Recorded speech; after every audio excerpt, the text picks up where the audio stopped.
Hi. Hey, what's up? Welcome, Badman and Sal Cavallini. It's okay if you can't think of anything amusing to say. I mean, I have that problem sometimes. Maybe sometimes I don't feel like it doesn't seem like that because I know I can keep conversation going pretty well. But you know, sometimes you don't have anything good. You know, I think in those cases you just kind of gotta just do your best, I guess. Try to hope that your desire to just be social or be positive towards the person like shows through anyway, you know. That's at least what I try to do if I'm like apprehensive about that sort of thing. And Senbon Zakura cover, yeah, I'll have to check that out. I actually like Senbon Zakura like a lot. It's one of my, well, I have a really big list of favorite songs, I guess. If you like fully include like everything that I've ever been like exposed to that I've considered like really good. Favorite wise, it's just I'm pretty weird with music in that I always kind of go all over the place. Like video games, and especially I think it's because of the strong emotional connection that video games kind of establish. Yeah.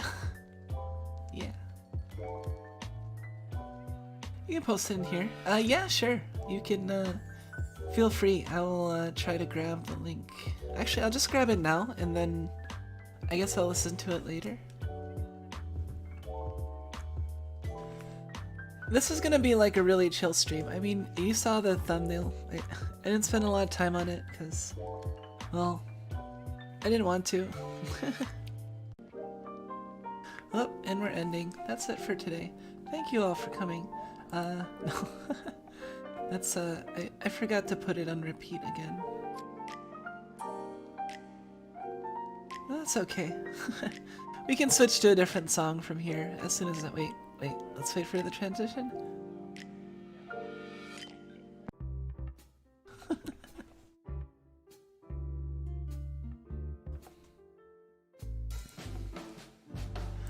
Yeah, this feels good for like right after a crazy endurance stream and not having time responsibilities anymore. Just being able to relax on a stream, like I know I could have just not streamed and like took a break, especially since I had the endurance stream. I think most people would not expect a streamer to have a, you know, that big of an endurance stream and then like stream the very next day. Unless they were like Korone. I guess Korone does like a lot of like crazy endurance stuff sometimes that people get on our case about, but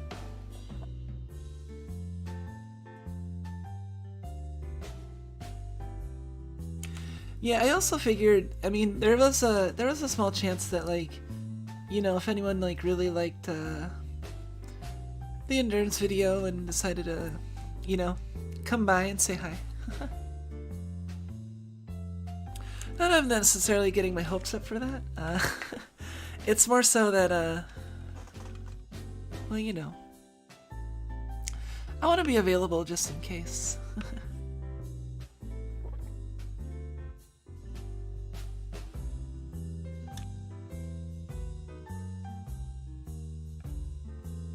And besides, like, I don't expect this one to last too long either, especially after the last one, yeah. Well, how do you define not too long for me? I guess that would be like roughly a 2 or 3 hour stream, given my stream history. Only having, what, like, oh, I forgot to put that I was live. Hold on. I guess I better go do that. Even though I don't really think that a lot of people notice the live announcements, because I don't know. YouTube doesn't really like showing links to people. I think links, especially like links with hashtags in a post, look too much like a possibly spammy or suspicious posts. Which is understandable, but if you think about it, like, also kind of annoying.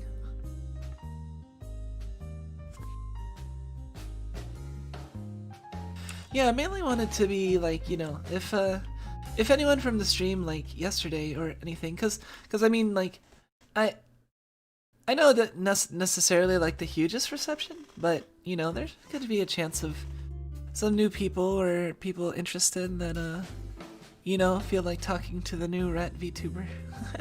I guess I'm not new at this point. I'm already like over 6 months, so. But at least this way, you know, if people like were curious and wanted to just see what's up, ask me any questions in particular, because if they're new to my content, you know.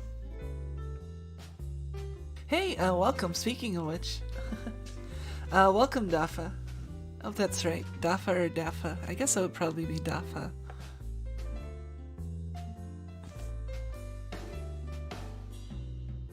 Yeah, I'm also gonna be like eating a little bit, I think, on the side, because I kind of prepared food like last minute, and yeah. This was mostly meant to be just kind of like a chill hangout stream, and you know, we can chat about whatever if anyone has anything in particular they want to chat about, as long as it's not like, you know, ridiculous topic. Ridiculous in the bad way, you know.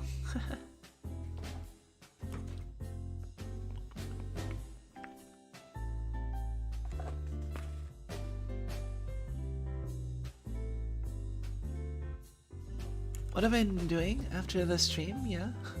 I haven't really been doing that much, actually. I've mostly just been recovering my energy. And not really, like, forcing myself to do anything, you know? I mean, not that that's very different from how things are normally, I guess. It's more a matter of, I changed my, I guess people joke that I'm a robot, but I changed my mode to recovery mode, which makes me do a different set of behaviors and protocols. So, because I actually didn't get that much sleep, surprisingly. Like, I thought, oh, okay, I did the marathon stream, I was like busy all day before that, maybe I'll actually crash this time, who knows. Maybe I'll actually, like, pass out for a decent duration and actually sleep for once, because, you know, I kind of sleep, you know, I have a rat sleep schedule, plus I'm also weird even for a rat, so, yeah, I kind of get away with stuff that probably humans shouldn't be able to get away with. But after that endurance stream, and then, like, you know, all the time spent before preparing for the endurance stream and stuff like that, I'm like, okay, I'm so exhausted, and I'm not gonna stop myself from resting as much as I want, right? Just free range resting, right? So I was like, okay, I'm gonna sleep until I can't sleep anymore. And I slept for 4 hours. I woke up after 4 hours and I was so freaking awake that I was just like, well, I guess I'll take a nap. I guess I'll stay up for a bit and I'll take a nap. I don't think I took that nap yet. No, wait, no, I did. I took another like 2-hour nap, I guess. But besides that, like, yeah, cause my body's weird. What I lose out in raw, like, amount of hours of sleep per day, I make up for in like a really weird sleep schedule and more than one sleep session a day.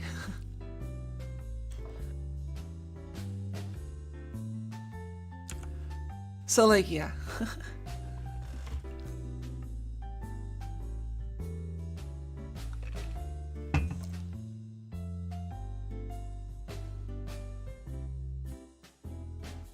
It's a neat power, but, like, I don't know at what cost. I think it's worth it. I wouldn't trade how I am for, well, I mean, I'm always trying to improve, but, if it comes to wholesale, like, oh, I think I'm in a bad spot, I don't think I am. It'd be one thing if I was just, like, constantly exhausted all the time, and that kept me not motivated to do cool or awesome or fun things, you know?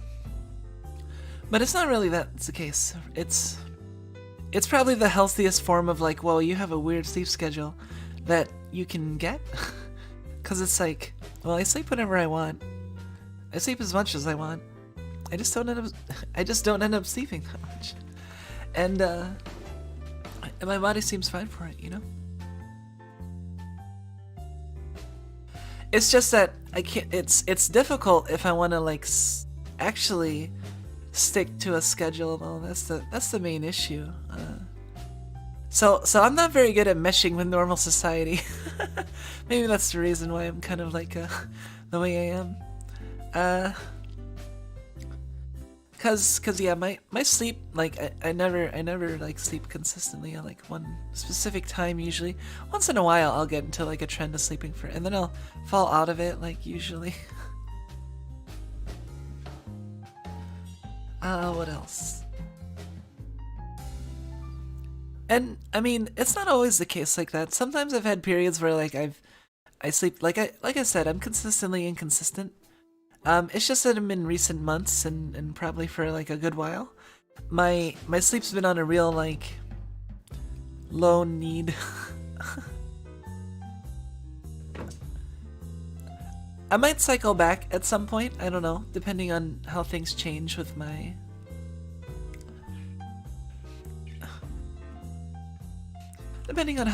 change with like my chemistry and stuff. But I don't know that for sure, and I can only like guess.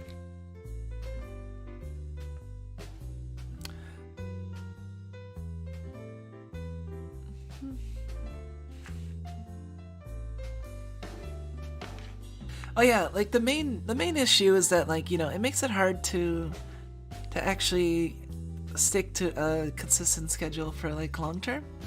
You know, like like school or work. You know, two kind of important things to a lot of people. I think that's why one of the reasons why yeah.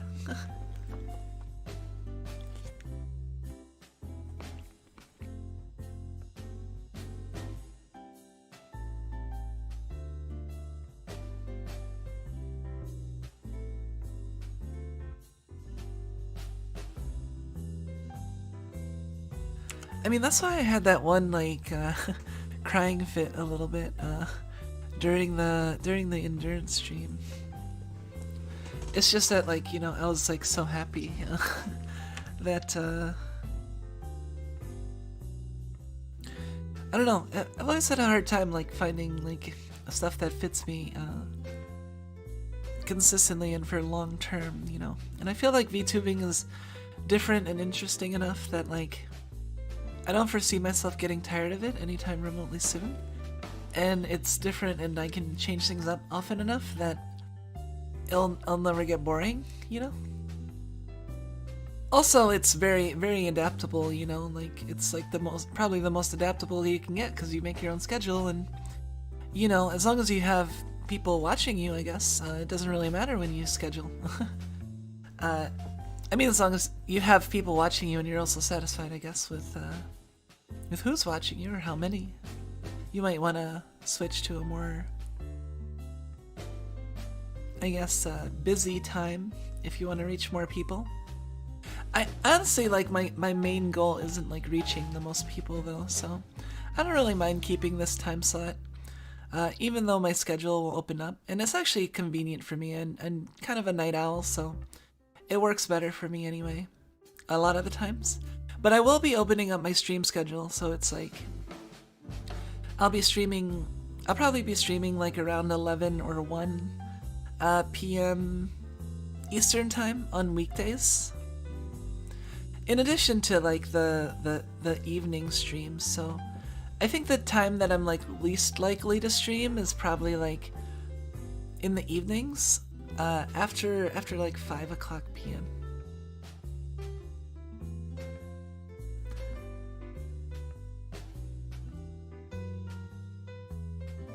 Not that it's completely out of the question because, I mean, obviously I was streaming right through those times yesterday, but generally I don't like to during that time for reasons. Makes me wonder how long it'll take for me to find something like that. Yeah, I don't know. I mean, all I can really say is good luck, and that it can take a really long time. I mean, I know that for sure, cause I don't think anyone, there's not a lot of people that can beat me in terms of like, oh, I found my passion late. For people that are like really engaged in their passion, I feel like they probably found it a little earlier than me, if it was to be finding in the first place, I suppose. But yeah.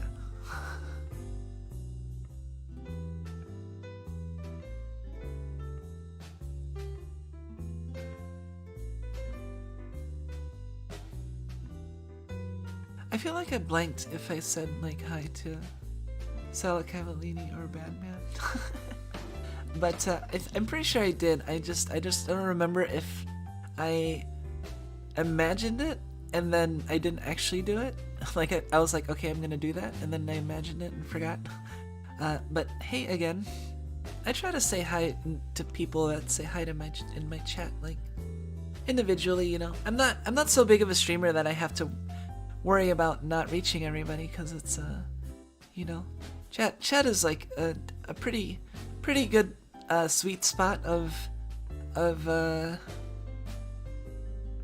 liveliness related to my tendency to be able to carry conversations, I suppose. Like, it might not be the most liveliest, especially when compared to, like, say, Hollow or Niji or, you know, etc.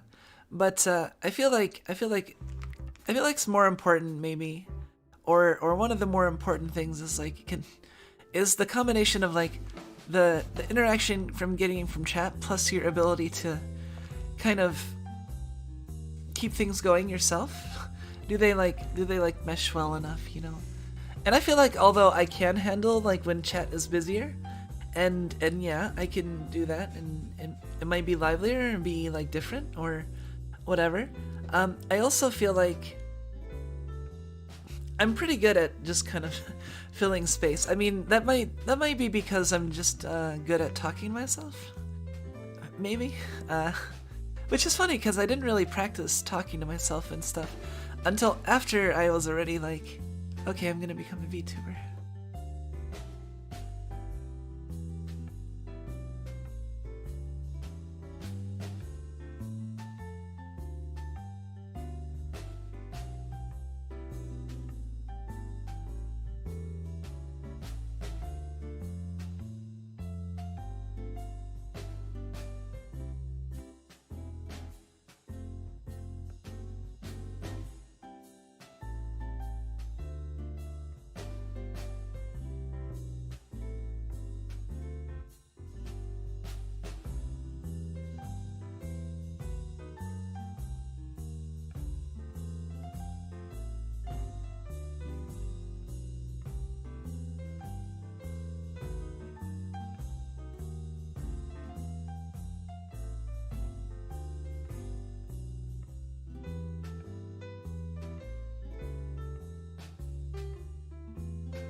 Damn it.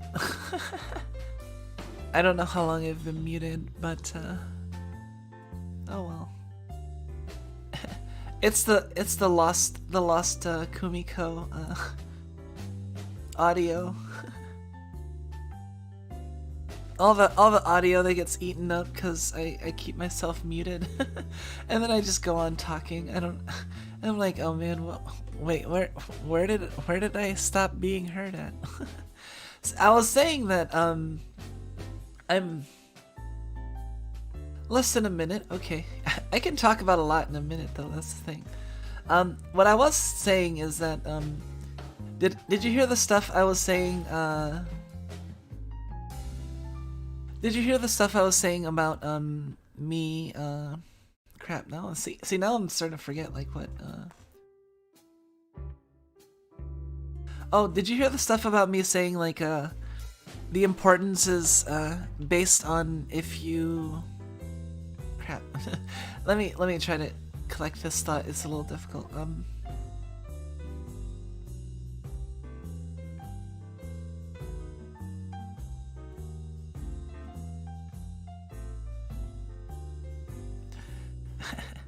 I'm also kind of like, you know, recharging in Hirokumi and other stuff, and let's see here. Oh, I was saying that when it comes to like livelihood in your chat, like how lively a streamer's chat is or a VTuber's chat is, like I think what's more important than like, oh, is it the most popular it could be, or is it the most lively, or the most messages per second or per minute, you know? Because like, you know, like obviously like chat interaction is important to a streamer, that you know, but I think also that like it's dependent on like how well the streamer themselves like can carry things even without like, did you hear that stuff? I was saying that I'm good at talking to myself. Which is kind of funny because like I was talking about how good I was talking to myself while I was muted and talking to myself. Kind of ironic right there.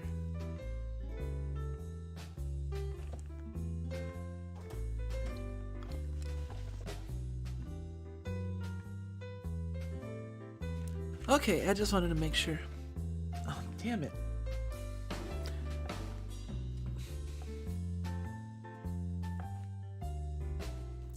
There's some things I have to get used to being in this new area. Like, for example, damn, I don't know. I'm getting annoyed by like little things.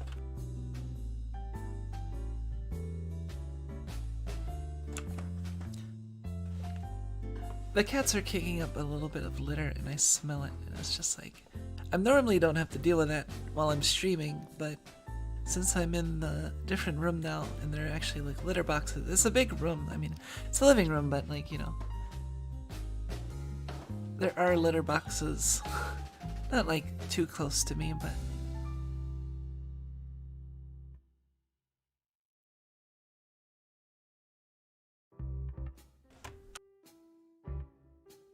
yeah, but I was saying like, I think my chat like, you know, is a good livelihood. Thanks to, I mean, all of you are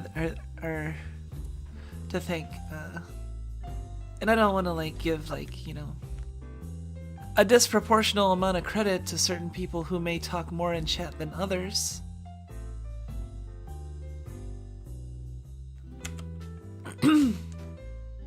You're lively, yeah.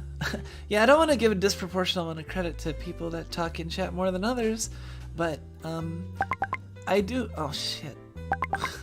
Double shit. Damn it. No, stop it. Shut up. I didn't turn off. Oh shit. Hold on a second. I need to sign off something. No, that wasn't targeted at all. I'm not saying that, like, if such a person were to exist, I would be just very appreciative of them, you know? I wouldn't say that at all, because that'd be embarrassing, you know?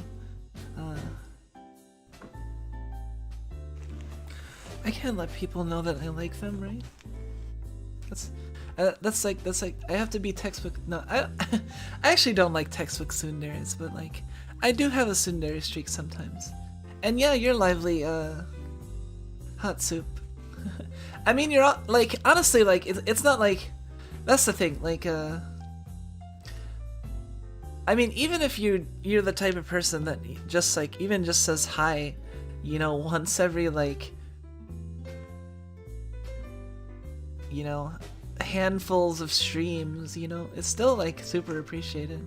And it's still like, oh, I remember you, like, you know, so yeah, don't ever feel like it would be an imposition to like say hi or say whatever, you know, as long as you're not saying anything like truly belligerent or stupid. Like, I mean, obviously there's limits, but will you guys stop? Seriously, why do I keep?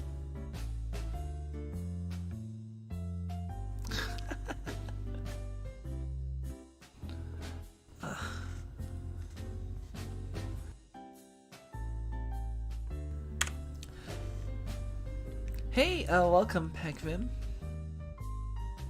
Welcome, welcome. Yeah, I decided to have a stream after all. Cause, well, I'm addicted for one.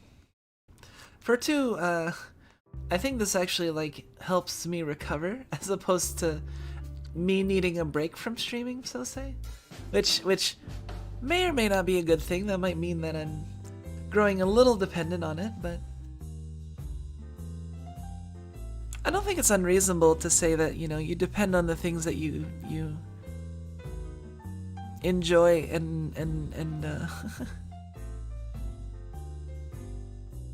feel like give your life meaning in a way, I guess. I don't know. I mean, I know this is a little bit deeper than like, oh, this is giving my whole life meaning. Like, this is just like a chill chat, right?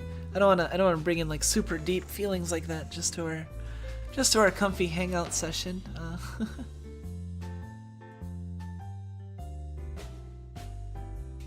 But what I mean to say is like, you know, I'm just saying that like,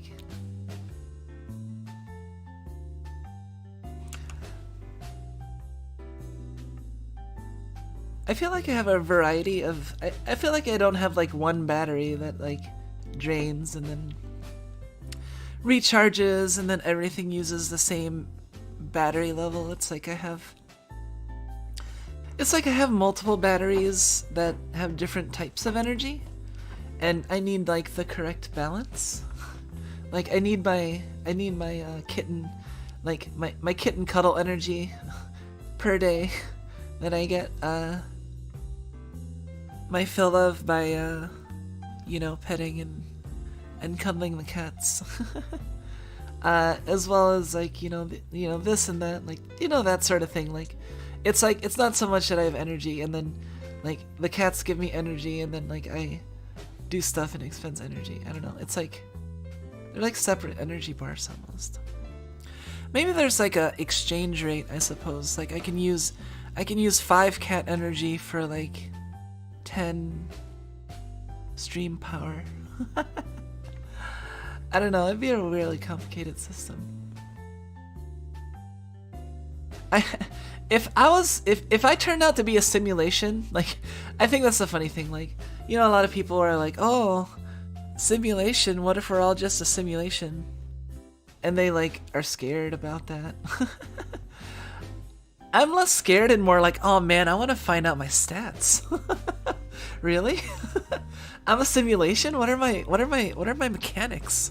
I want to know. let me know the inner deets. What's the meta? What's the meta? Like what do you do if you're like speed running Kumiko? Do you like power level like a specific stat and then start like clipping through walls to like go places? Like you know, I don't know what is my true potential if like a speedrunner is using me in a simulation.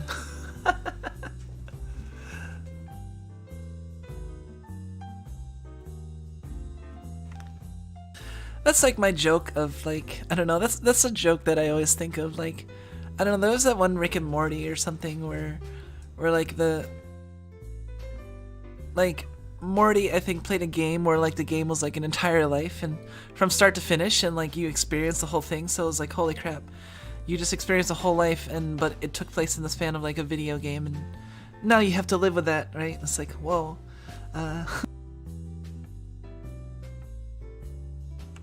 But that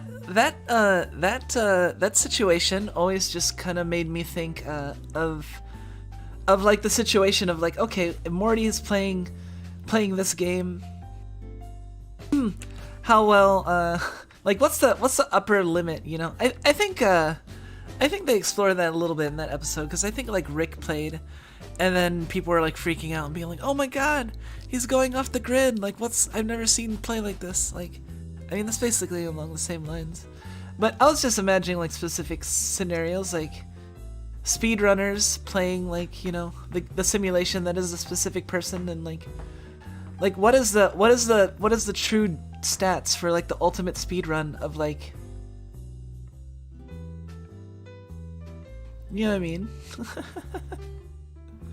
Like, yeah, if you want like whoever's running this simulation and playing like, I don't know,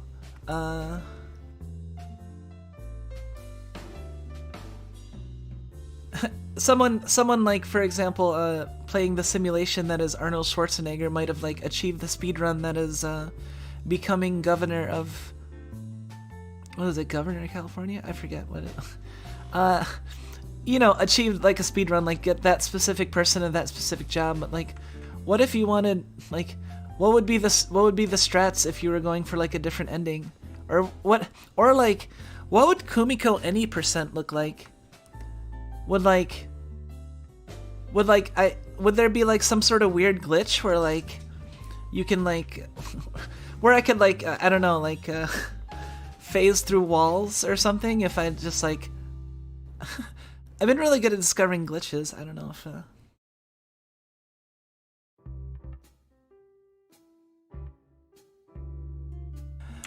it's because Rick drools all the time. I found that incredibly off-putting. Really? Oh. That's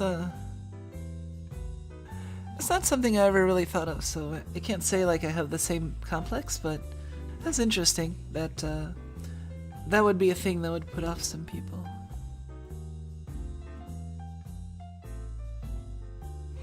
I do think it's pretty good though. I mean, I haven't been very recent, like in oh hey, welcome Cove Man. Sorry, I didn't say hi to you. I should have.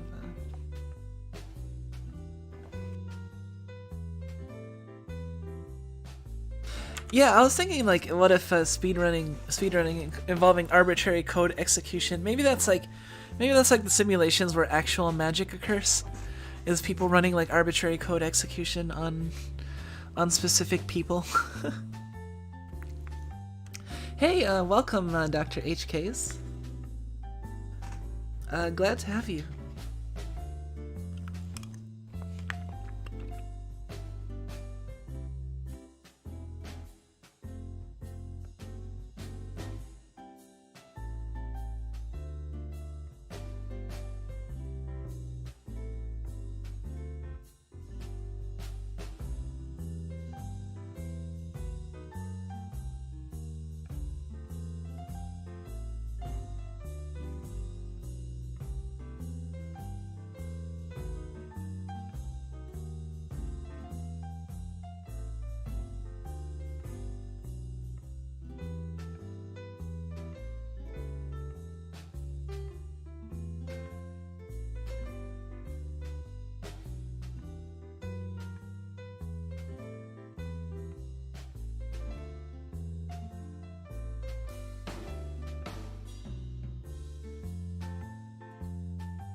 Damn it. Okay, I'm not muting at all anymore. So I should.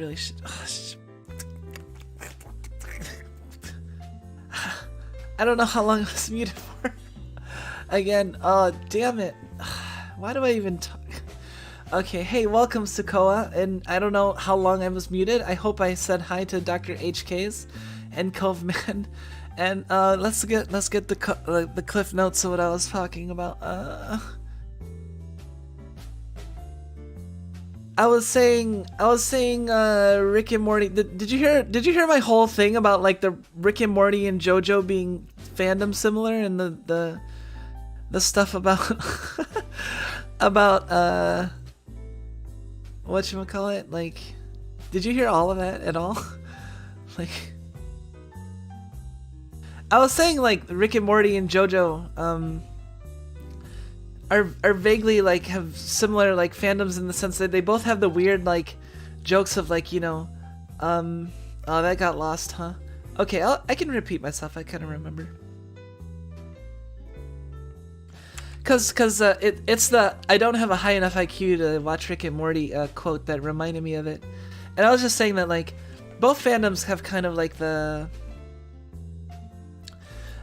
presence, like the major presence that like actually puts off enough to put off like some people from actually getting into it. Like there's a lot of things where like the it's not big enough to whatchamacallit, like the fandom does not have a presence enough to meaningfully affect the chance of people getting into it, you know. But for stuff like JoJo and like, you know, My Little Pony and any fandom that has like the reputation of, you know, people like being aversive to it, any fandom where someone can be like those damn X, referring to the fans, and, you know, be a reason to not get into X. Like I feel like I don't know. I feel like there's a lot of those. I guess I'm just saying I feel like there's a lot of those, and they share some similarities. Like JoJo has is that a JoJo reference that like grates on everyone, and Rick and Morty has the are you high enough IQ to be Rick and Morty, which grates on people. But like the problem is that a lot of people use it like half ironically. So like you know, even people that would get annoyed with it if it was real, like, are just using it like fakely.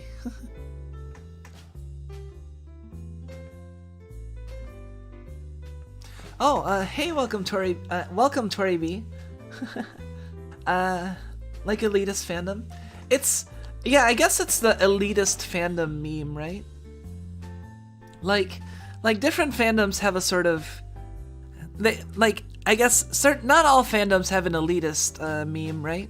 It's the fandoms like for example, I don't know off the top of my head what it is, but I know Melee would have like probably like a ton of elitist memes, right?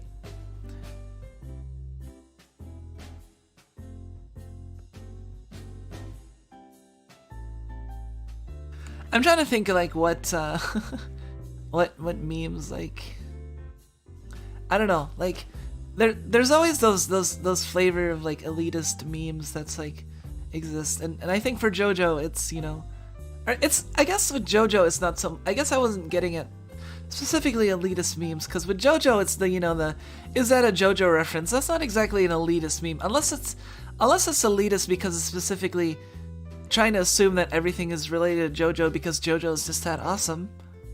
I guess that has flavors of elitism. It's not quite as elite as like, oh, you need to have a high enough IQ to watch Rick and Morty. Like that's obviously like really on the nose elitism, but I guess is that a JoJo reference has like undercurrents of elitism, doesn't it? Kind of.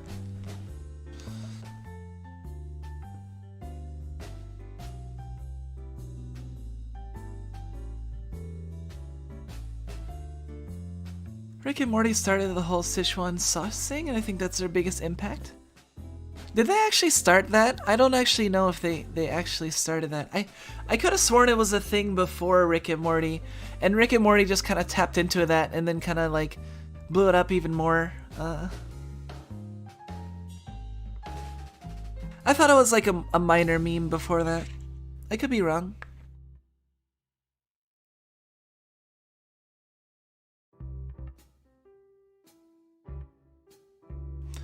Clip of that guy spazzing out at McDonald's. Oh god.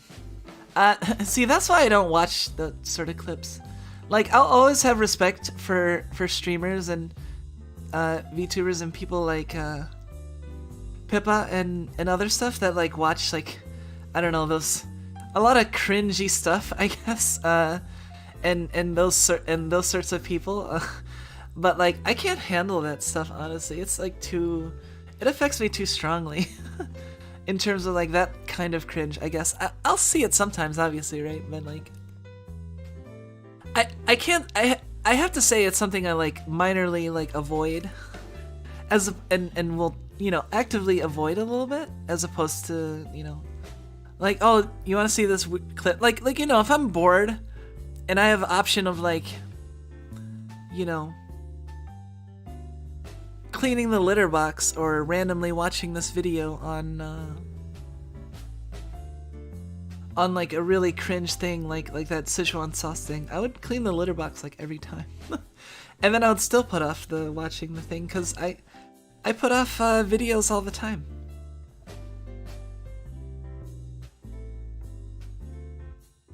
I can barely get myself to watch stuff that I like really enjoy, let alone stuff that I kind of or have aversions to, Like, man, just in VTubers alone, like I could spend all my time watching VTubers and it still would be more stuff I'd want to watch. And not to mention time of just doing non-stuff. I can't spend all my time like watching, because I need a fair amount of time just kind of like alone with my own mental chatter, I guess.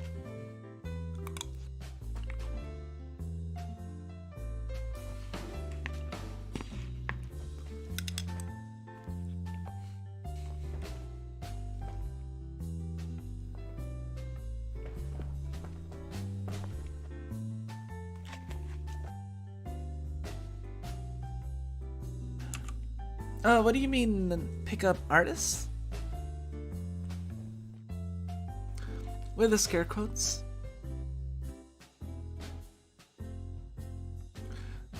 I don't know what a pickup artist is. That's not a term that immediately calls something to mind, so I don't know if I know it.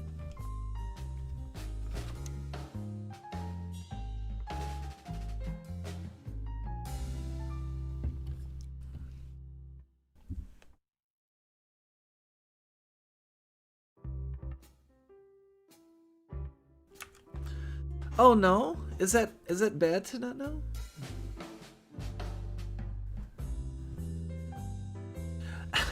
It always scares me. Like every time you do that and you're just like, oh no, dot, period. Like it scares the shit out of me. Like, to be honest. I will say that. Like, you might want to actually not do that quite as often. Because I feel like you do that like a lot. You'll be like, oh god, oh no, and just, cause I'll think like a million things will just start running through my mind, like did the stream explode? Is the world under attack by like a million different things, or you know what I mean? Like so please don't say contextless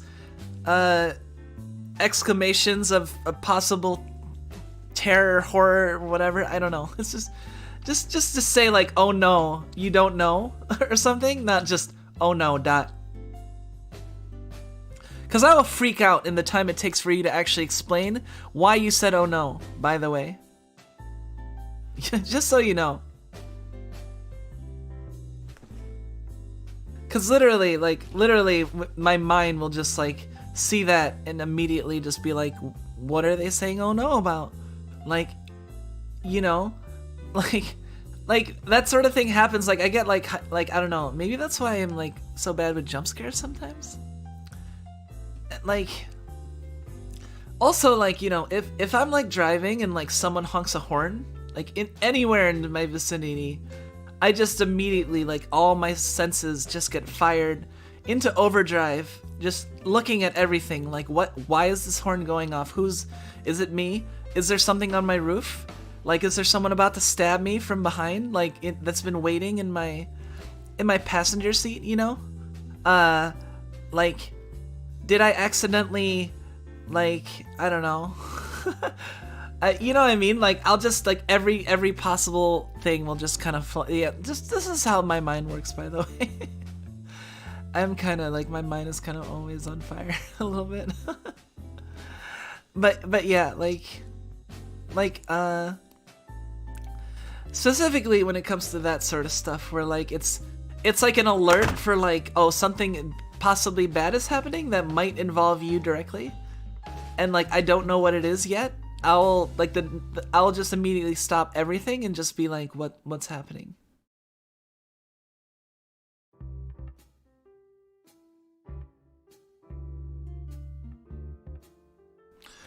If you were driving and someone yelled "oh no" from the other car, that would be a disaster. Not really, because it would be like, it'll be really loud and weird, and it would be like, I don't know, I feel like I wouldn't be like that panicky, like. Also because, you have to realize that I am on a high alert, but I'm not like unreasonable, like,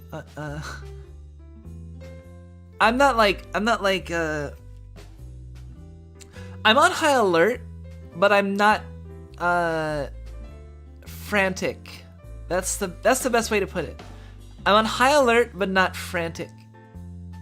I guess I seemed a little frantic when I was talking just now about "oh no," but that's because like that "oh no" stressed me the hell out all of a sudden, and I wanted to talk about it all of a sudden about why, and because I just realized it that is the thing.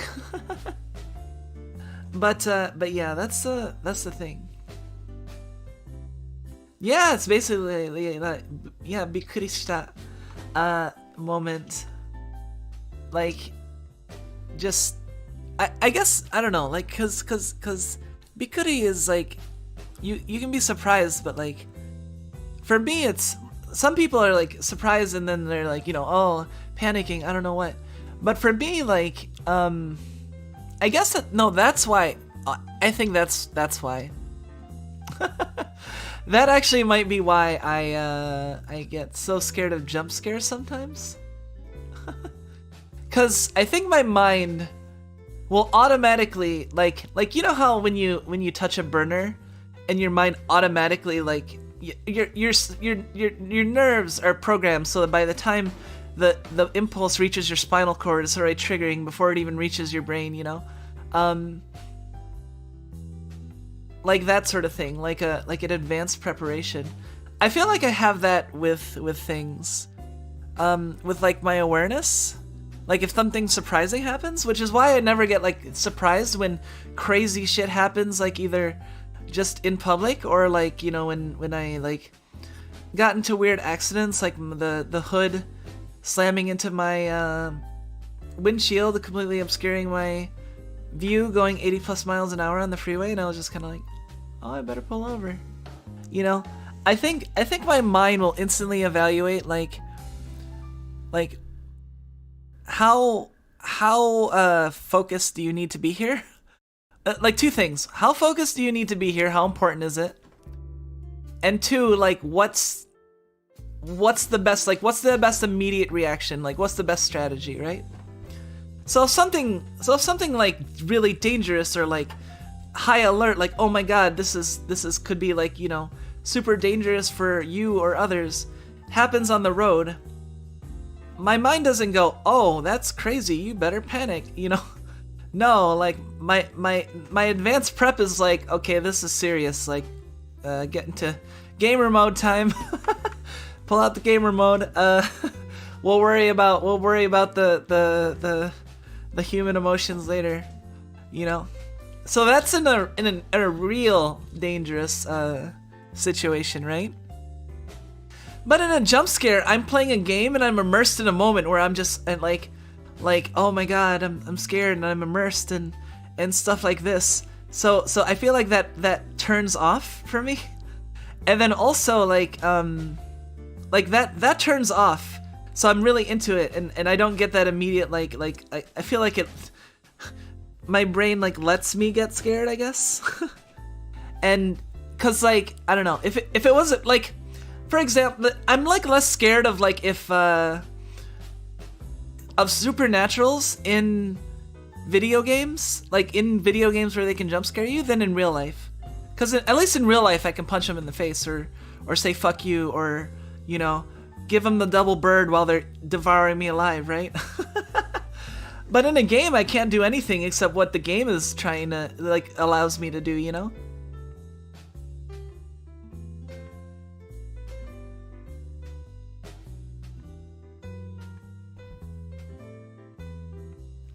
I can also startle easily, yeah. The cat hiss reaction, yeah. See, I don't like startle easily in a lot of situations. It's mostly just really stupid jump scares that I always think that's result of me maybe being traumatized by horror when I was young, you know. But I don't know. That's a new theory that I just came up with. Maybe I have like the advanced prep, and then when I'm immersed, like that turn, like I have the extra spider sense. I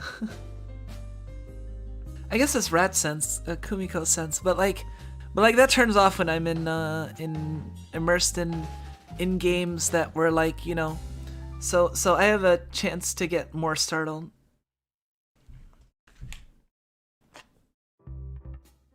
Also, if my mind is fully immersed, I might only think like, oh, you're fucked. I don't know. Like, the only thing I think of is, oh, you're fucked, you better panic, you know? Like, that's actually the only thing you can do, you know? Like, 99.9% times out of 100, the best thing to do isn't to panic. It's to do something else, right? So, like, I feel like in those situations, I don't really panic. I just...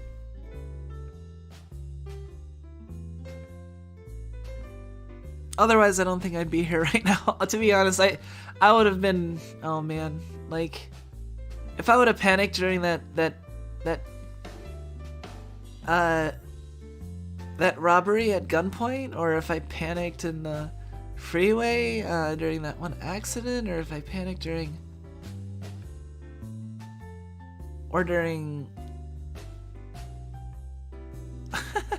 some of those things I maybe not want to talk about quite yet, but this rat's been through a couple of harrowing situations, I'll tell you that much. And I think as me being here right now has a lot to do with the fact that I didn't panic, and I just kind of went, okay, this is how it is now.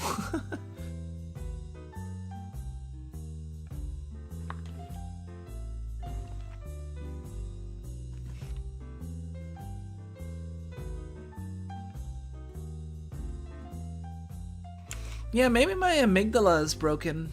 Actually, that actually could, you know, that could be, I could have some sort of like, deficient amygdala response that only triggers in certain situations. I don't know, I didn't really think about that. It's been a while since I've really delved into psychology. Ever since I left school, you know. I was involved in neuroscience in undergrad and grad school. That was one of my main focuses. I was actually involved in like multiple neuroscience labs in undergrad. Not so much in grad school, actually.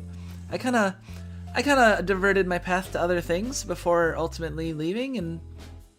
But like when I was in undergrad, I did a fair bit of neuroscience stuff. Mostly not really amygdala, more hippocampus, because more hippocampal related, because it had to do with memory functions and comparing populations that have different different hippocampus functions.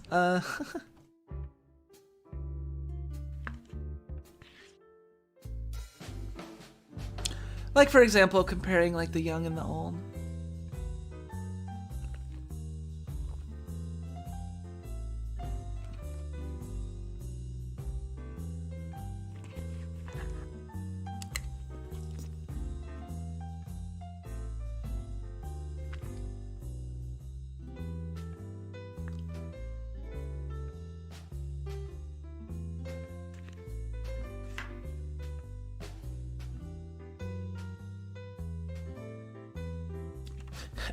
That feel in science, yeah. Hey, welcome Turbo Turtus. Welcome. Glad to have you. Not everyone is the same. Oh yeah, obviously, definitely. I mean, when you're studying psychology, I mean, psychology is, and I mean, you're more focused on the macro level, and when you're doing psychology stuff, because you know you're looking more at stuff that can be generalized to all people with minds, or all people that have human brains, as opposed to, you know, specific cases. Not to say that case studies or specific cases can't inform you on the whole. If that wasn't true, then a lot of research wouldn't have contributed anything, because, you know, did you know most psychology studies well, not just psychology, but like psychology especially is kind of guilty of this, but has a real disproportionate number of like samples from specifically psychology undergrads, or people that are like undergrads in like universities, like, cause you know, researchers gonna tap into like the easiest populations to access, right? Sometimes, or like it can be worthwhile. And one of the easiest for anyone that's involved in like, you know, psych or even other fields is to, you know, tap into their student base, right? So like a lot of, I think a common complaint that people have levied against like modern day psychology is that a number of it is founded upon like studies on like specifically undergraduate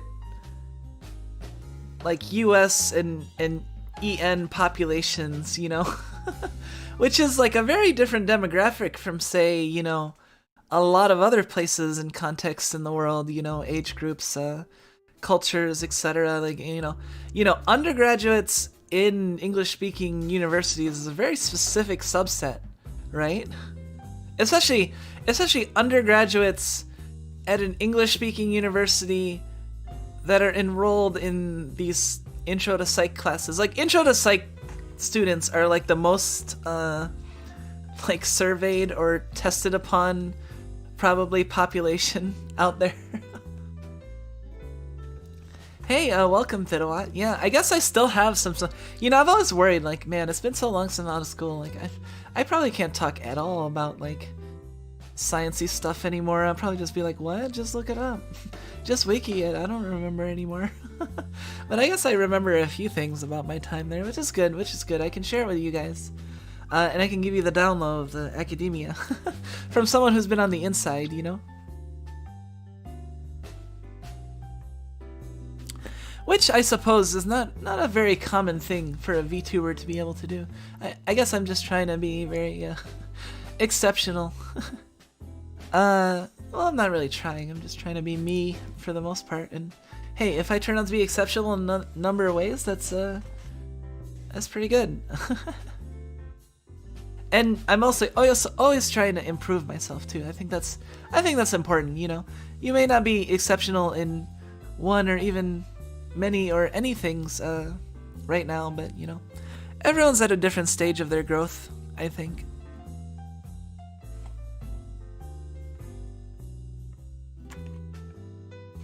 Whether you're 3 or 33 or 333, I think, you know, you always have something to learn or ways to improve.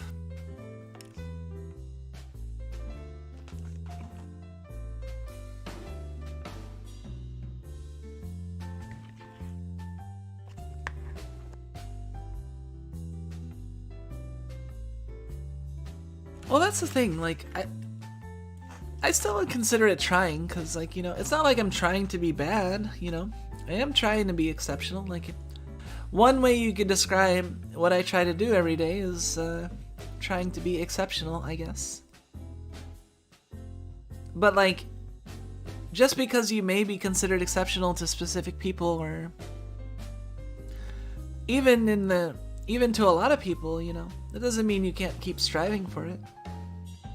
Can't keep trying for exceptionality. I don't think that's a real word, but you know what? I have a degree in linguistics. I'm making it a word. It's official. Let me put the stamp. I should get like a official like BS linguistics stamps that I can like stamp on like certificates, so I can certify things about language that linguists can't actually certify, because, you know, most linguists are descriptivists, so they're not going to be telling people how they should speak anyway. but you know, it's the joke is really funny to me. Especially since, like, you know, I can like to a layperson, I can technically say I'm more qualified to speak on language than they are, because I do have degrees. Like, if I was like being like smarmy or full of myself, but instead of doing that, I just like to joke, like, oh, I'm gonna make this an official word now, and you can't stop me because I have a degree in linguistics. Like, when people are like, oh, that's not a real word, like, that's just slang, or that's just bullshit, I'm just like, you know what? I'm gonna put this stamp on a certificate. Because if you're gonna make a bullshit shit, I'm gonna make a bullshit shit too. Except mine's gonna be, like, backed up with a degree. And, you know, reasonableness, because, like, it's dumb to prescribe language towards people excessively, you know? Let people speak and speak how they want to speak for the most part.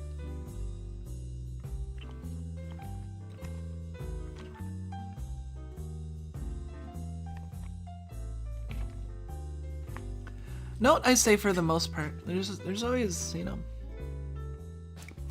exceptions and special clauses, but, you know, in general, I do not like to try to tell people how they should speak, or what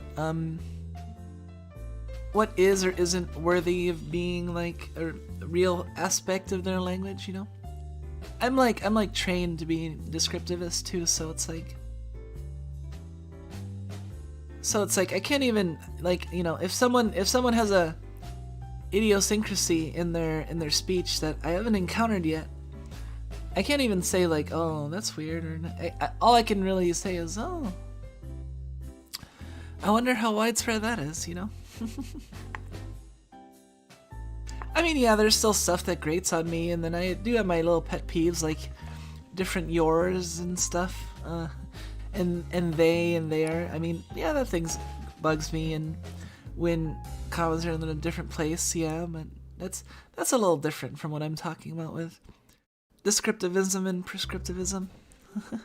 Hey, welcome, Racklad, welcome. Nice to have you. I think you missed a little bit. Come to think of it. But hey, the VODs are always up, and if you feel like checking out an 11-hour, 55-minute stream, feel free. I don't know. It might be fun to put. I decided to make a it's kind of funny. I decided to make an endurance stream playlist, right? And I was like, okay, so what should I count as endurance stream? Because I've streamed anywhere from 2 to almost 12 hours, right? Like, in everything in between. Like, what point do I count it endurance? And at first I was like, okay, how about 6 hours and up, right? So I looked through my whole list and I added everything that was 6 hours and up. And I'm like, wow, this is a lot of stuff. Maybe I should be more discerning and, you know, cut it down a little bit. Like, I've done a lot of endurance streams. This is the kind of a lot. Like, I should be more strict on what I define as endurance streams. So I'm like, no, not 6 hours, 8 hours. 8 hours or higher is an endurance stream. And I mean, that's reasonable. Like, an 8-hour workday is a full workday, so we're doing past that would be like overtime, so it's like an endurance, right? I only took 2 things out of the damn list. I still have like freaking 10 or something. I don't know. Like there's, I was like, oh, let me just cut out all the 6, and, you know, it was only 2 things. I still have like a bunch of like 8-hour plus streams. This is great. That's crazy. That makes me happy. I mean, I just posted about it on Twitter, but, like, you know, I was dreaming like one day, like, oh, it'd be cool to be a cool endurance streamer like Corona. And I feel like I've reached it, you know. I may not have the popularity of Corona, but I think I'm at least as cool, and I think I've shown myself to have comparable levels of endurance, actually, which is amazing to me, and like yes. That's the thing. I'm not really in it, VTuber, specifically to be popular. I'm in it to be awesome, and if popularity comes, then that's good too, I guess. But you know, it's more that like, I guess, popularity and other stuff would just naturally come as a result of the things that I really, really want to do most, which is I mainly like be awesome and have fun.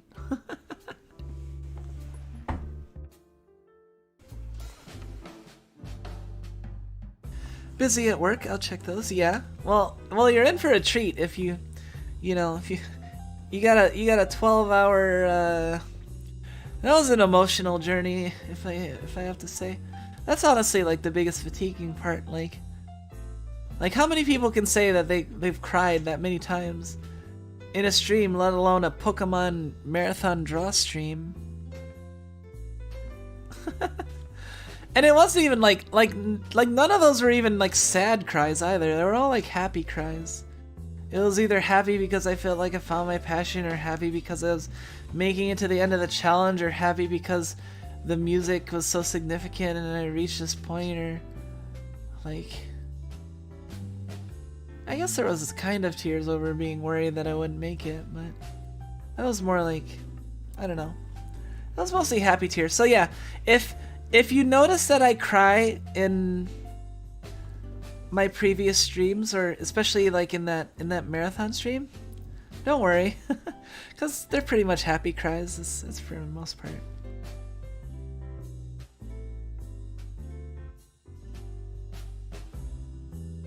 Thank you.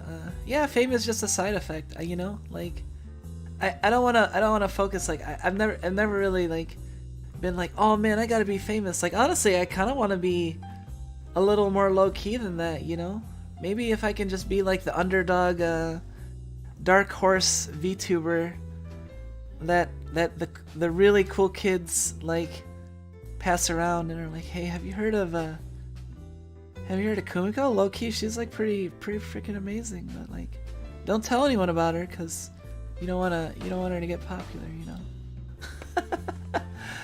I have to. It's the Illuminati is keeping me below a certain level of popularity. You see. Congrats on the endurance stream. Oh, welcome, Anna. Thank you for coming. And thank you. I'm glad you found it good. But yeah, what I was saying, like, don't worry if you catch me crying during the endurance stream. They're all happy tears. Really happy tears. Happier tears than I honestly like can't remember recent or times that I've had like an experience like that. So, to what length could it be compressed if you went as fast as possible? Are you talking about the endurance, Gen 1 and Gen 2? Well,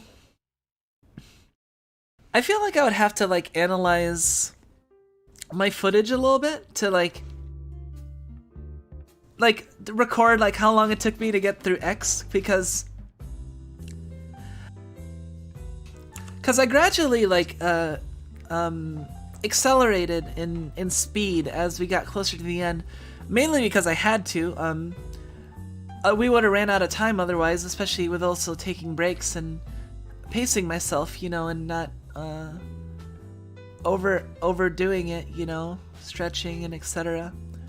Like it ended up being like a lot, and I had to power through. I couldn't do strictly 90-second draw, 30-second react, 2 minutes of Pokemon, 252 Pokemon one stream. I couldn't technically do that. The time I was going faster than that. I was skipping it if I felt like I was quote unquote done. Especially in the later on, you know. So I don't know if that. I would say actually, like, if you were, it's actually a much more reasonable challenge if you don't limit yourself to a specific time and you spend like very little time on it. Like if you're just really trying to pound out sketches and you know you want to, if you do like 30-second sketches, like the challenge with a 30-second sketch stream is, do you actually have enough time to draw enough things to make it identifiable as the Pokemon? Or identifiable as a Pokemon at all, you know? That takes a certain amount of skill and ability to kind of condense the details into what's the most important, you know?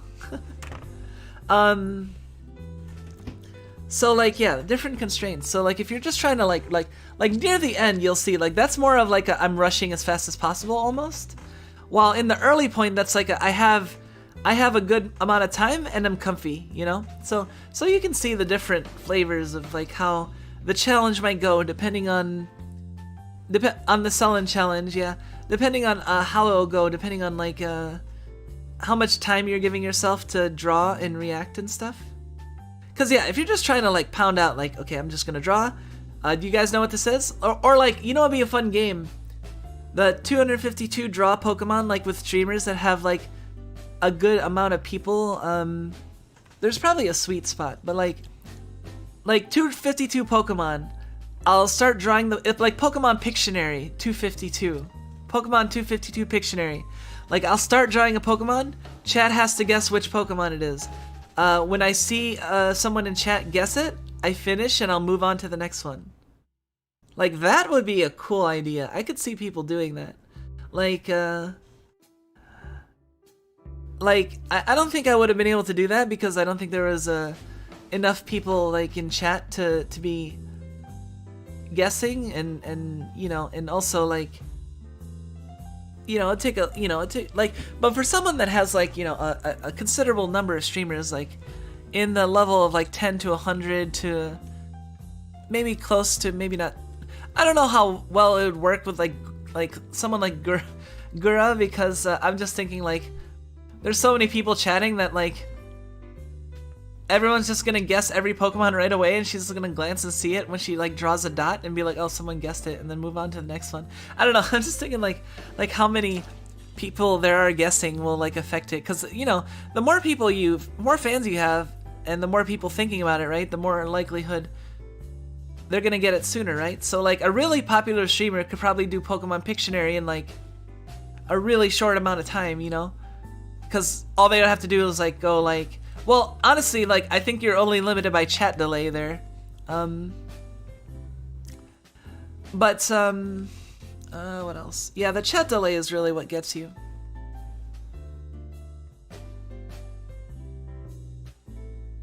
Kumiko is reserved for the cool kids. The VTuber for the modern VTuber hipster. Yeah, I'm for all the hipster VTubers. I'm like artisan VTuber.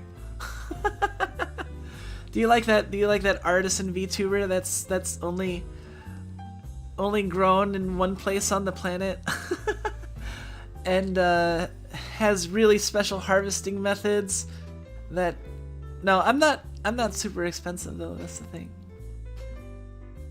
I was just thinking, I don't know. See, I wouldn't mind being like a cult classic or like a super underdog or a dark horse, you know?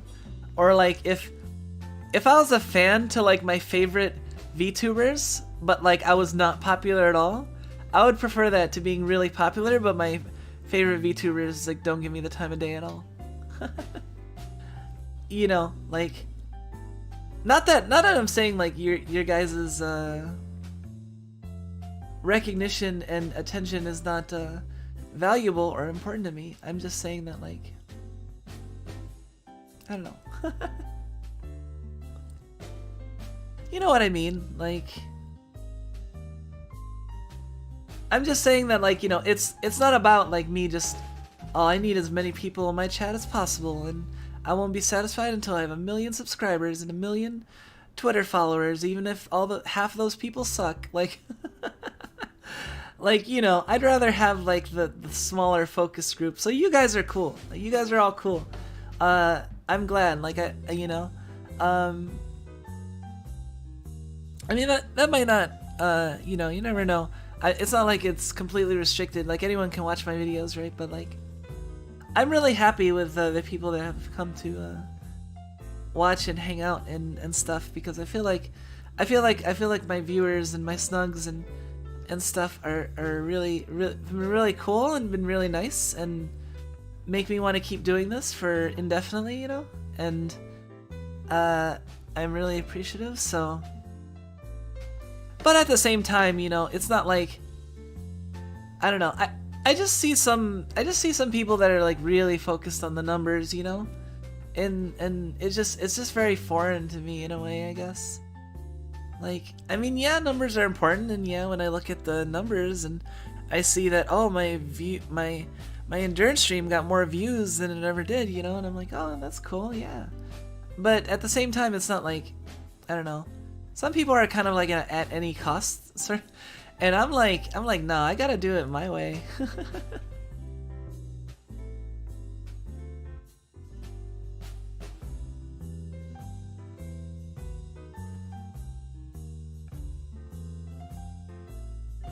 Straw poll or point system could be a fun game.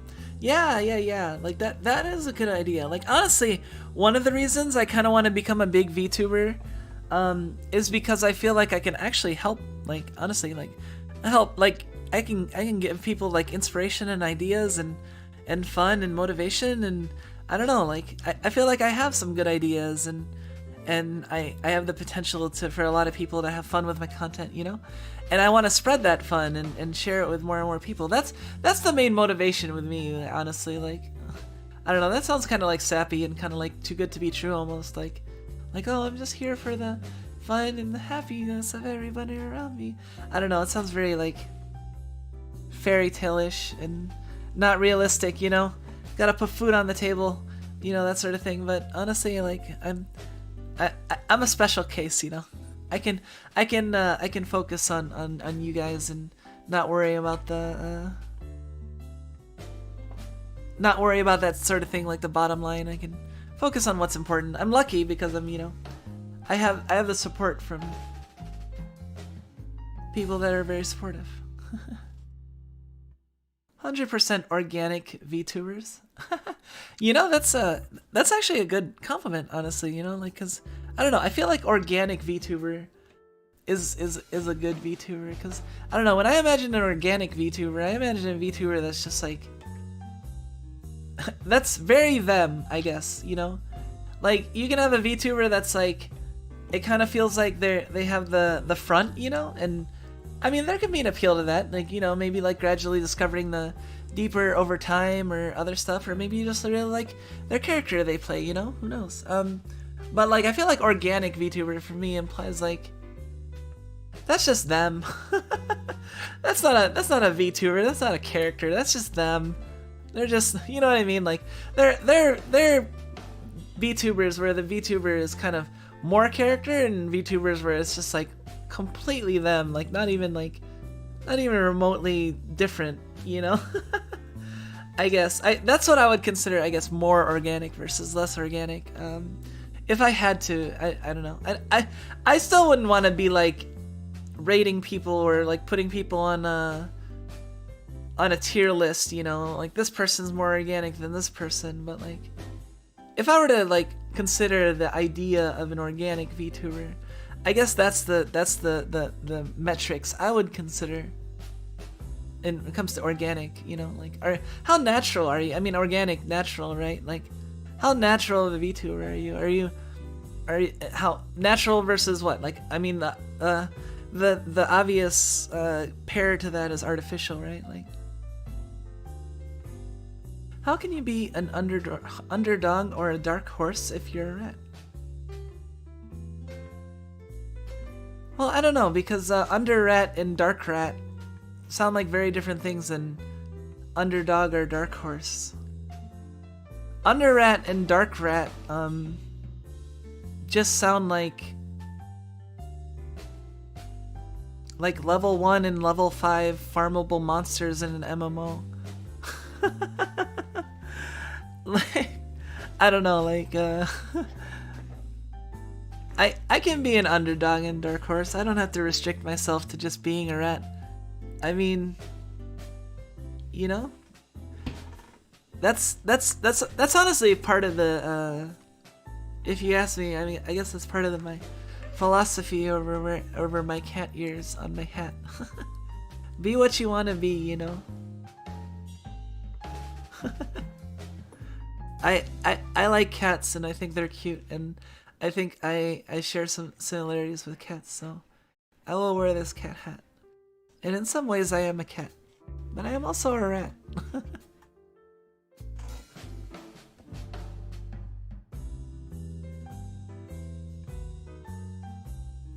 in another universe, maybe there's a Kumiko that is a cat and wears rat ears.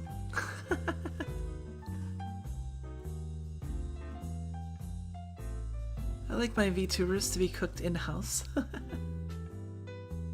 don't know how these VTubers with 1,000 concurrent views know their audience personality. Anything greater than 0 is a success. Yeah, honestly, that's like my view. Like when I first set out to this, my main metric for success was, will I have a non-zero number of people watching me? And will my streams like never be empty, you know? Or will I always have people watching? And I've been very lucky and grateful that that's been the case. Like I've always had a nice, cozy group of, you know, sometimes it's just, you know, a couple people, but there's always been people, and you know, that's... I'm gonna not think about it. Just know that I really appreciate it, because if I focus on it any longer, the tears are definitely gonna come. Because that's just... Oh, damn it. Hold on. Hold on.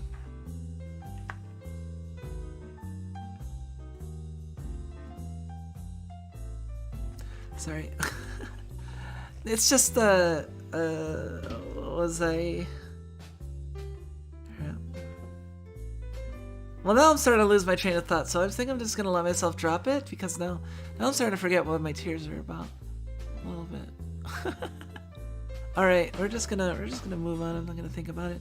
Oh yeah, something about me being appreciative, but I am appreciative of all you guys. Oh, so the fact that my streams are never empty. I mean, you know, that means a lot, like, honestly, like, it's, you know, for someone who I feel like her whole life has kind of worried that, like, had kind of abandonment issues, and the idea of one day everyone you've ever known or valued will just leave you alone, and, you know, you'll just be alone, I guess. That's kind of getting... I don't know, shit. I didn't want to get into that. Hold on, let's change the music. Maybe we need a different vibe. Oh yeah, what did you guys think of this song? Like, actually, this was a song I was thinking of using for, like, my BGM initially for a while. I think I changed my mind because I was like... I forget why I changed my mind. I don't know.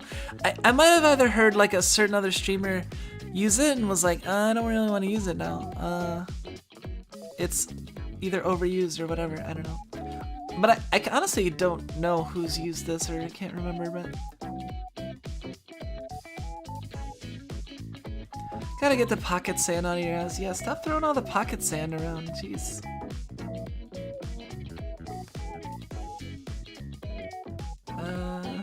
Tori Kumiko variant suit? That's isn't that Tori? Bird Kumiko? Or that might be horse, I forget. Horse and bird looks similar.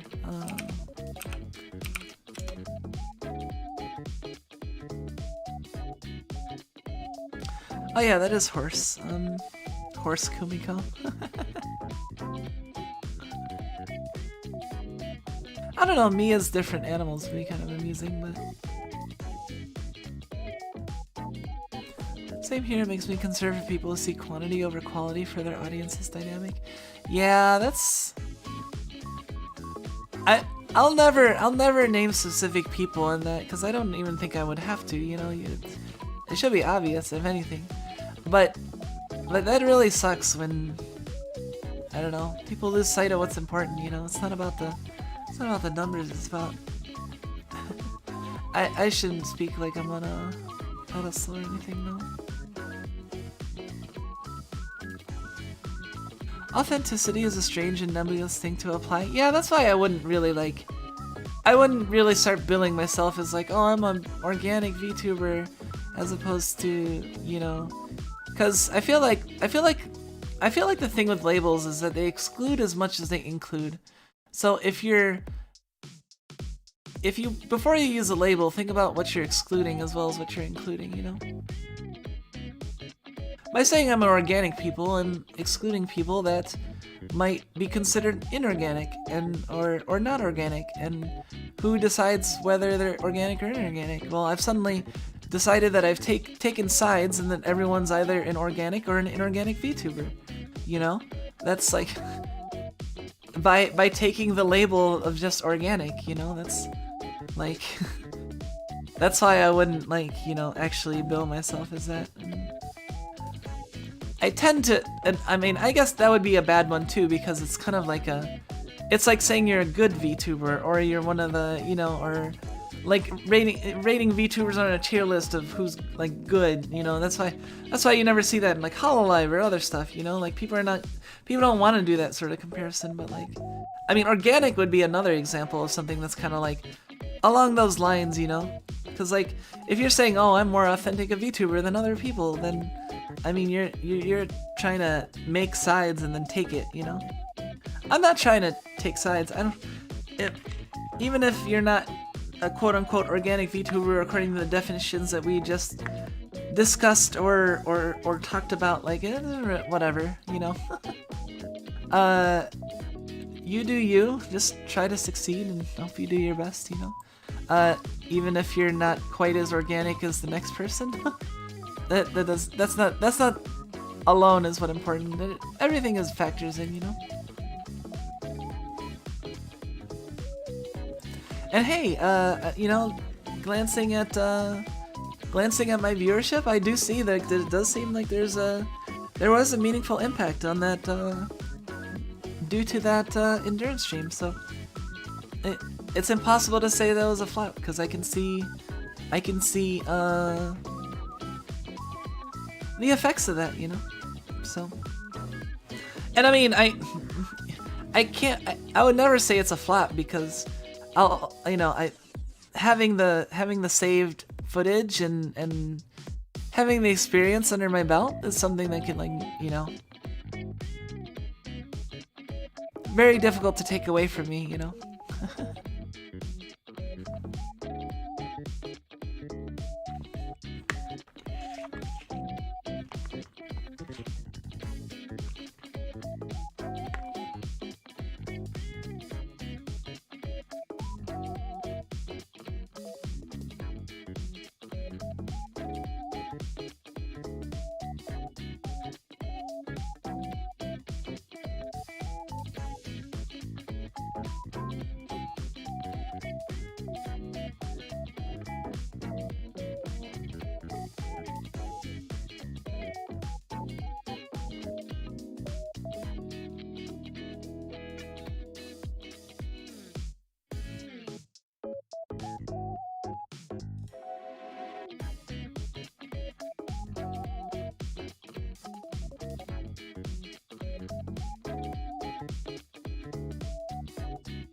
Oh no. I'm so bad with this. I mute for a split second because I'm like shuffling around or I'm moving stuff, and then I forget to hit the button again.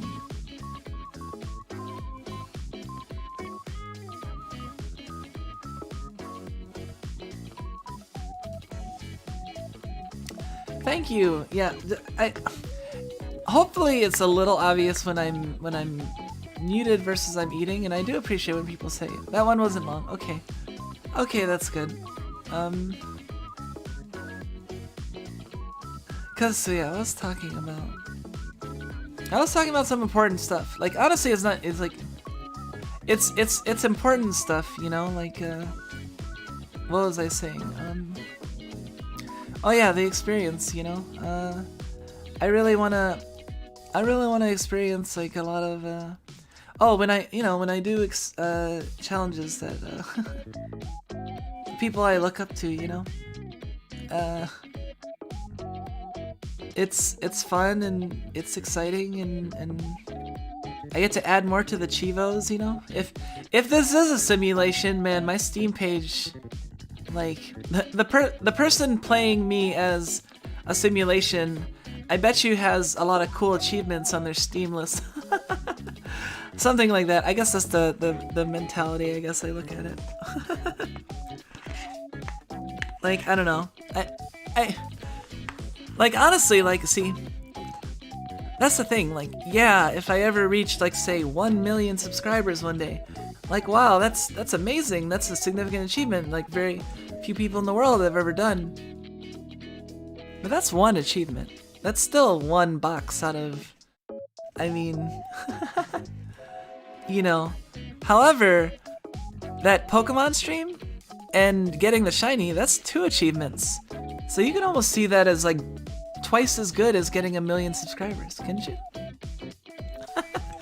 Kind of kidding there, but you know what I mean. Like, it's just in terms of, I guess your mentality. You know, it's good to have a good mentality about things. You don't want to. Oh, what I was saying is, it is obvious that the stream had a positive benefit and wasn't like quote-unquote flop, even though it wouldn't be a flop because of the positive things that it gave, is because I can look at the numbers and it does seem like I'm doing a little bit better than I was before. Like just for being a Zatsudan, that's a Zatsudan Sunday night, Monday morning, you know, and like my numbers are actually like that's the thing. It says like 8 concurrent viewers right now. That's actually huge for me because usually like I'll have like 2 or 3 concurrent viewers, and even though like there will be a bunch of people talking in chat, you know, like YouTube likes to lie to me. But hey, if it says 6 to 8, or then that means there could be even more than that, and that's awesome. Welcome. I hope everyone's enjoying themselves, relaxing, and if you have any questions for me specifically, let me know. I'll try my best to answer them. We're talking about all kinds of stuff, like semi-deep stuff. I didn't expect to be talking about all this deep stuff. I'm not trying to speak on a pedestal or high horse, but you know, I feel like I've been around for a good while, so maybe I have a thing or two I can say that might be of some value to people, you know. And I guess that's part of why I want to be a streamer. Is like, where else can I do something like this where I'm kind of like hanging out and getting to play games and enjoy myself, but also feel like I'm helping a lot of people and feel like I'm making a difference in a weird but like significant way, like, you know. I wouldn't say that the exploits of VTubers and entertainers is insignificant in the world by any means, you know, even though some people like to belittle accomplishments for one reason or another, you know.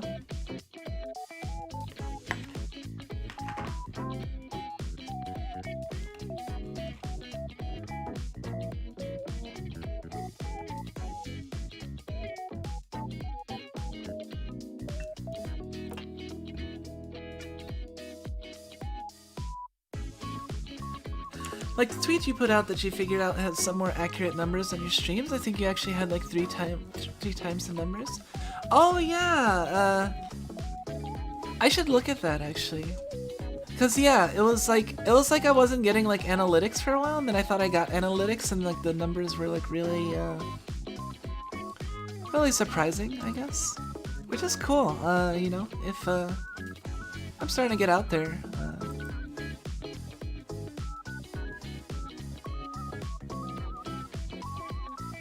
It's hard to say because I'm not like super used to it yet. I mean, while I have been already going for 6 months, I've also only been going for 6 months. Yeah, my subscriber count has been steadily bumping up here and there. Let me see if I can find those analytics that I was talking about. Oh yeah, there's a huge rise. Like, I mean, yeah, in terms of views, like I got more views on that on the endurance stream than I had on like any actually that endurance stream sets the record for the most views I have on a stream. So that's good. Surprisingly, my first Satisfactory stream had almost as many views, which surprises me in a different way. Like Was that Satisfactory stream really good? You know?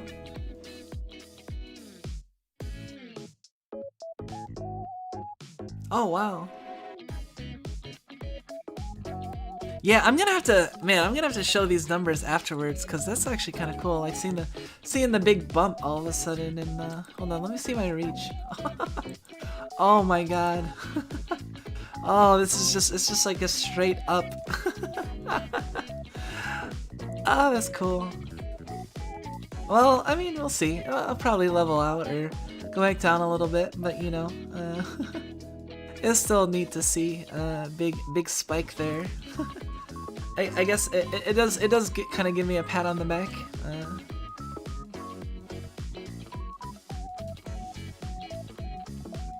I kind of like the YouTube low balls numbers in live comp. For me, it makes the surprise more amazing.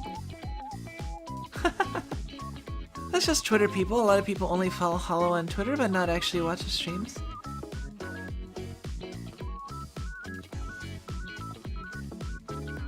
Oh yeah, the polls. See, the thing is about the polls is, yeah, like, you have to, it depends on who's answering the polls, and... Well, actually, like, there was one poll that I was, like, kind of confused about, because I think it was Selin or somebody, like, they did a poll during the stream, like, in stream, and it said, like, the number of people that did the polls were, like, many times the number of, like, currently watched subscribers, and I was like, are there just that many people going in and out, really? Is this also, this isn't also on Twitter, is it? That's like, but like, yeah, like, I don't know, like the numbers might just be like really lying. Maybe there's a lot of people here, who knows, but thank you if people are enjoying my content. I'll try to get better. Always trying to improve, you know, don't think that I'm sitting on my laurels here or anything. This is kind of the cooldown right now, this Zatsudan.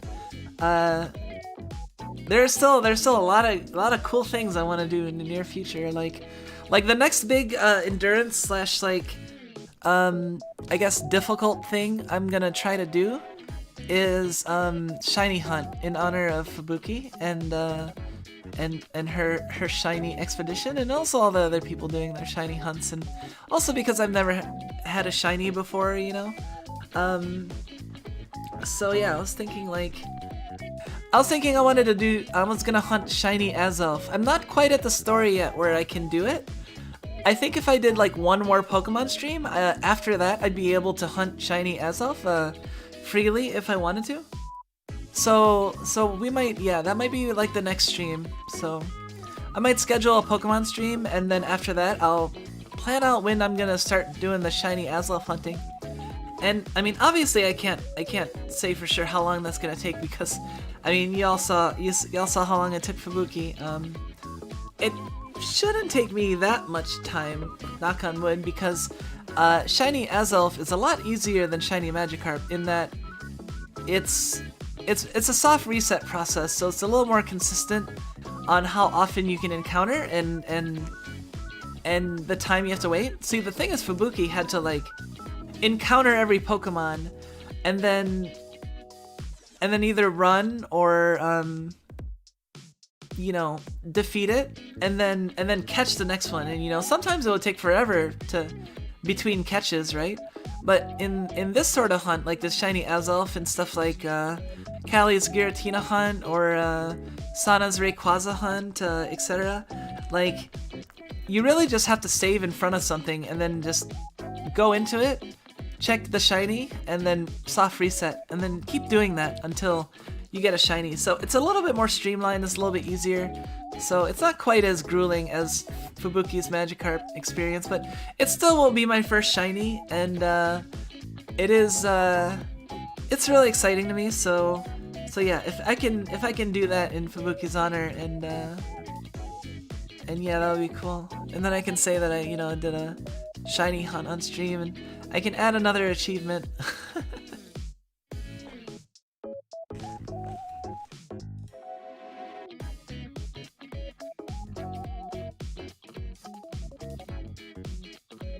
Yeah, because that's the thing. Like, I'm kind of like, I don't know, I'm kind of an achievement hunter. But the thing is, I'm not an achievement hunter like... I'm not an achievement hunter in the traditional sense, as in someone who likes to get achievements in video games.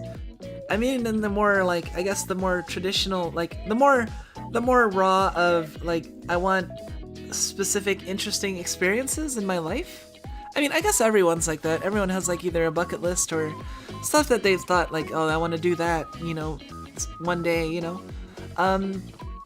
I guess I look at it in more of, like, a systematic way, maybe. Almost like video game achievements, like oh, I've completed the achievement of doing 252 Pokemon in one stream, you know. I turned that into a sort of achievement, right? Like, basically it's basically like I'm making my own achievements and then I'm doing them. I'm not letting people decide what I consider my achievement, you know. If I want to make up a challenge based on someone streaming some Pokemon doodles and turn it into a grand thing, and then consider that one of my lifetime's greatest achievements, I will do it and you can't stop me.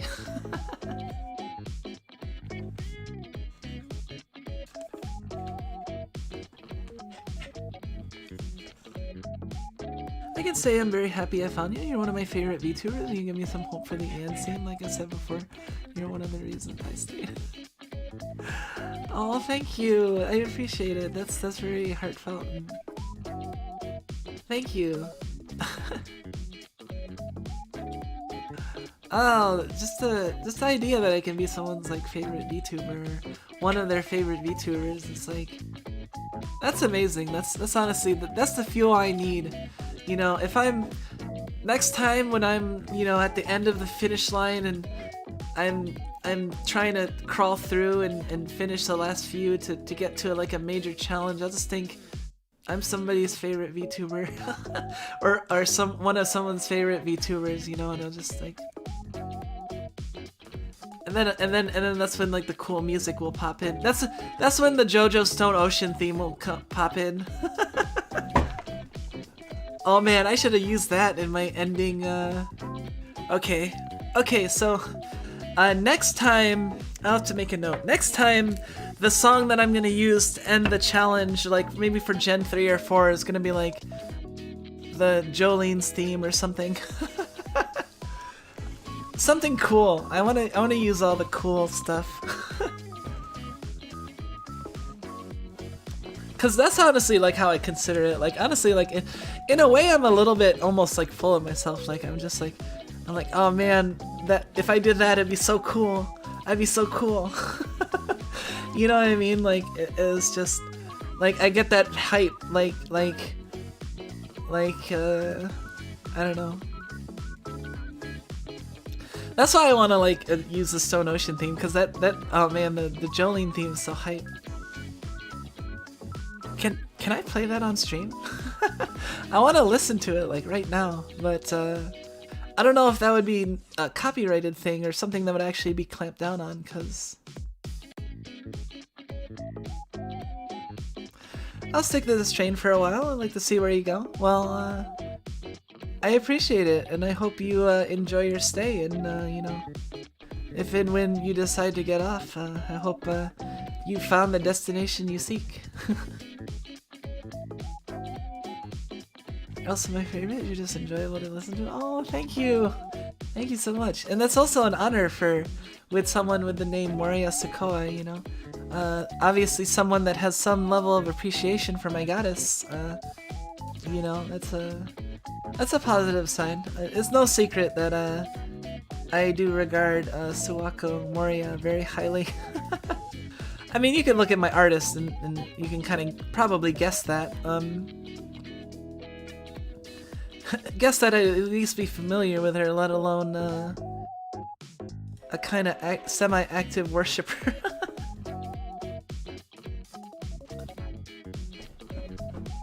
Made it this far and you got a lot farther to go? Yeah, I do.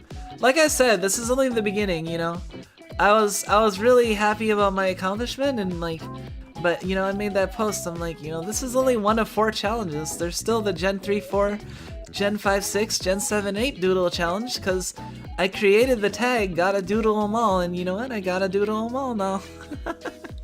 So I'm gonna doodle I'm gonna be known as that streamer I'm gonna be known as the first streamer who doodled every single Pokemon on stream. In 4 streams. And you know what? No one will be able to take that away from me unless someone hears that right now and tries to compete with me. But you know what? If you're not here right now listening and deciding tomorrow to go on it, you're gonna lose, because I'm not gonna waste any time. Like, to give you an idea, I might do the Gen 3-4 Doodle Challenge next week. That's the time frames I'm operating under. So if you wanna get to be the first to have doodled every single this is a call out. This is a call out to every VTuber, every streamer out there. Like, if you want to be the first one to have the achievement of doodle every single Pokemon on stream, then you're gonna have to beat me there. Cause yeah, I'm doing 3 and 4 like next week or so, and yeah, we're gonna take this. We're gonna see if I can get there first. And you know what? If someone beats me, that would actually be really cool, because that means I motivated someone to do that, and that's such an achievement. That's its own achievement. That's equivalent to the doing it first. So if you want to snipe it from me, go ahead. We'll both get achievements. I'll just get a different achievement. So yeah, so know this. You can snipe that achievement, but you can't make me mad about it.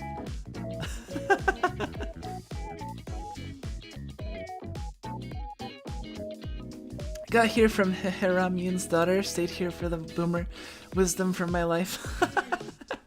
I'm glad. Welcome, yoroshiku. I stated a lot about how I feel, so I figured I'd keep it light this time. Yeah. I definitely feel where you're coming from. You know, I've definitely listened to the things you have to say, so don't feel like you have to. But I mean, you're always free to, you know, at the same time. Oh, I'm Hot Soup's Oshi, that's sweet. Yeah! You look up to me? Oh man. Hold on a second.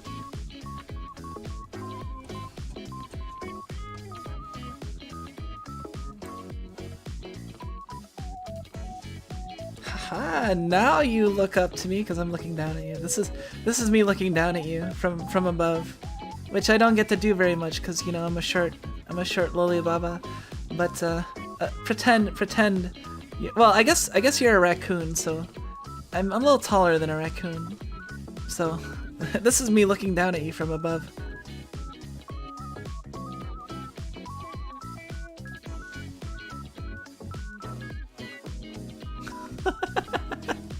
Sorry, this is me being silly.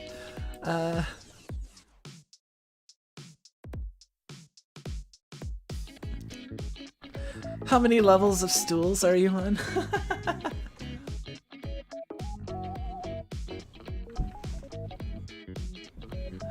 Yeah. Oh, I was actually thinking I could maybe play a game. Oh man, See, this is why I wanted to have a stream, because I honestly needed the pick-me-up, you know? See, like, I wasn't gonna stream because I'm like, okay, I'll give myself a break, maybe work on other things, you know? Maybe be relaxing. And then I realized that I should stream because I'm like, actually, if I streamed, I think I'd be put in a better mood and I'd have more energy and stuff, so I guess I should stream. Because I was kind of annoyed earlier because, well, to be honest,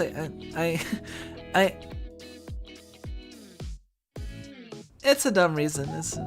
My spark didn't go well in Granblue. That's why I didn't stream it as well, because I did get Tiger. I do get to be excited about getting and using Tiger in Granblue. Bai and Huang, I guess, is their names. The pair. I think Bai is the Kudere and the Huang is I guess she's a Mesugaki? I don't know. They might both be Mesugakis though. But yeah, I get to enjoy that, but like the spark was pretty terrible. Like, to give you an idea how terrible, I did 300 rolls on that banner. the SSR chance is 6% on the Legfest banner, and I got 3.66% SSRs, because I only got like 11 SSRs, I think. Yeah, it was like 11, and only 3 of those were new characters. So yeah, I was like well below the average for that. So yeah, that was a really shitty spark, but I mean, I did get who I wanted, so that is the consolation prize. I was almost gonna just Zero tick some, but I didn't. Oh, take care, Racklad. Glad you enjoyed, and yeah, see you in the VODs. Say hi to Past Kumiko for me. Almost feels like you're getting things off your chest. Yeah, that's probably a good way to put it, Green. To be honest, like, I mean, if you think about it, like, I did just do that huge marathon challenge, and then I didn't have like I had to end the stream immediately after. And to be honest, if I had the time, I would have like had something along the lines of this. Like, I wouldn't have. I wasn't like dead after the challenge. Like, I was able to continue, but I needed more like stuff like this. Like honestly, what I could have done is I could have like started another stream like immediately after, and then that be like the after party. But I was just tired too, so I didn't do that. but you know what I mean. Like, this is kind of like the after party, I guess, because it gives me a chance to talk, and because I didn't really have a chance to talk. I pretty much had the big emotional finale of the last stream. I said goodbye, and then I went to, yeah. I think it was a great way to end it, and you know, if my video might go down in history one day if I ever get like sufficiently popular, right? But at the same time, it's like, you know, I needed something like this to actually get things out and, you know, just chat and not be focused on the draw stream, and, you know, be able to talk about my thoughts post draw stream, because I've had a lot of thoughts about that, you know, and where I am and my place in the world and the VTuber world, and, you know, would I care if like people like, you know, say Sullen and the like never saw my my content, even with how much I'm tributing and all that stuff, like. And, you know, I ultimately decided that I'm okay with that. What's more important is that, you know, I did the achievement, I had the experience, and there are people who appreciated that, you know, even if it's not the people that I was like aiming at, but like, you know, it's not just any one thing, you know.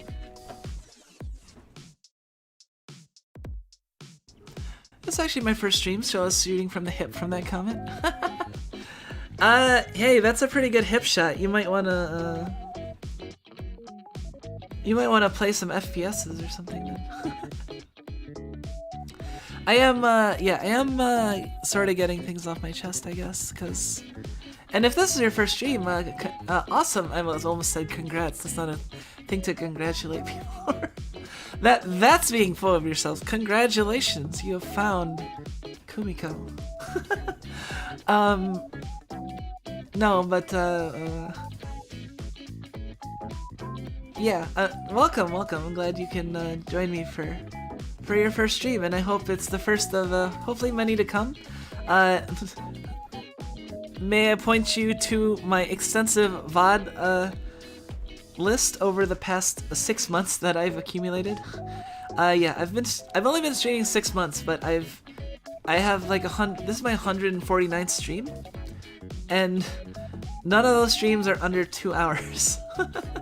So I've streamed a lot at this point already, I guess.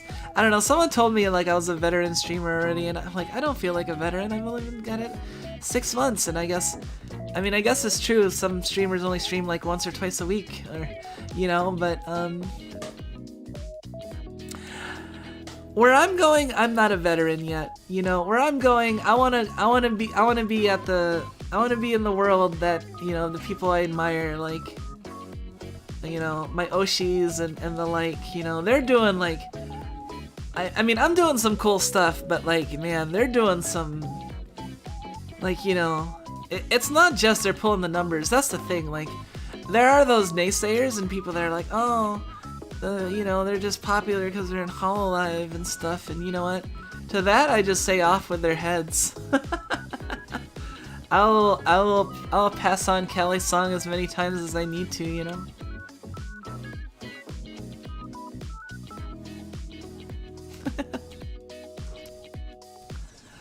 But yeah, like, I don't know. Crap, I kind of lost my train of thought. Now I kind of want to listen to Off With Their Heads. Crap. Am I able to listen to that on stream? I don't even know. Like, if that would count as, like, copyrighted music. I mean, obviously I would put it in the credits, and, I mean, would honestly probably just watch, like, I don't know. Like, if I wanted to, like, I don't know. Honestly, like, that's the thing. Like, see, I can't be a veteran. There's so much stuff I don't know yet. Like, would it be okay if I just was like, hey, let's listen to Off With Their Heads because it's a good song, you know? Like, honestly, I need to watch more. I honestly need to watch more other VTubers, you know, because I get inspired fairly easily from people doing cool things. So like, watching people do stuff that's like outside of the boundaries of what I was used to as VTubers, like is very good for me, you know. I feel to making me a more well-rounded individual and VTuber, cause it gives me an idea of like what's possible, you know. Like for example, Pippa, yes, you know, the cutest rabbit, from Phase Connect. Like she does some very interesting and out there content that really pushes the boundaries of like VTuber content, I feel. And it's like, you know, I've seen some of her stuff that's like, what? You can do that? Well, okay. Well, not that I would necessarily, you know, do a video where we're making fun of people talking about like sovereign citizens or something. You know what I mean? Like that's not necessarily what my flavor of content I want it to be, but I do appreciate it. I'm like, wow, that's something people are doing, you know? Like some of the stuff she covers and all that, like.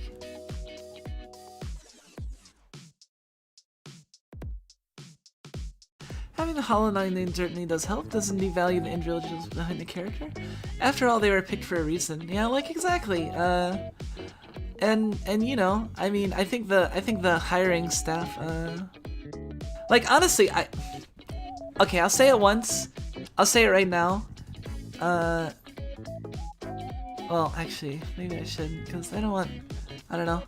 I want to be careful what I say, because if I ever do get picked up down the line, like, I kind of want my content to still be up, you know? I don't want to be the type that graduates and takes all of her content down and stuff. I kind of want it to exist and be around and stuff, even if I move on to other things, you know?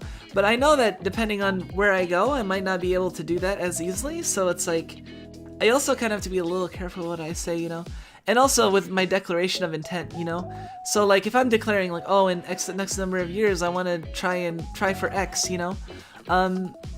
That can be dangerous if I actually do try for X later and I do succeed, you know? And people come back and look at, I mean, not dangerous, because like, I don't think I'll be able to hide my identity once it gets to that point, like after a couple years at my current trajectory, but like, at the same time, like they will want you to be like, oh, well, you should delete this or remove this, and you know, it's less Alex Jones VTuber. That, yeah, I've heard people call Pippa that. I'm not really familiar with Alex Jones, so that it's a little lost on me, but I sort of get it, like the sort of I sort of get the humor behind it, but like, I don't know. Pippa is Pippa. I think she's pretty cool. I honestly feel like I should watch more of her content. But yeah. I don't know. I can tell you for a while, like the various VTubers I've come across and liked, but you know, I don't know. I will sing other people's successes. Like if you look like maybe like a week ago, I think, wasn't it? Was that only a week ago? Hold on. I have to see how fast time has been passing, because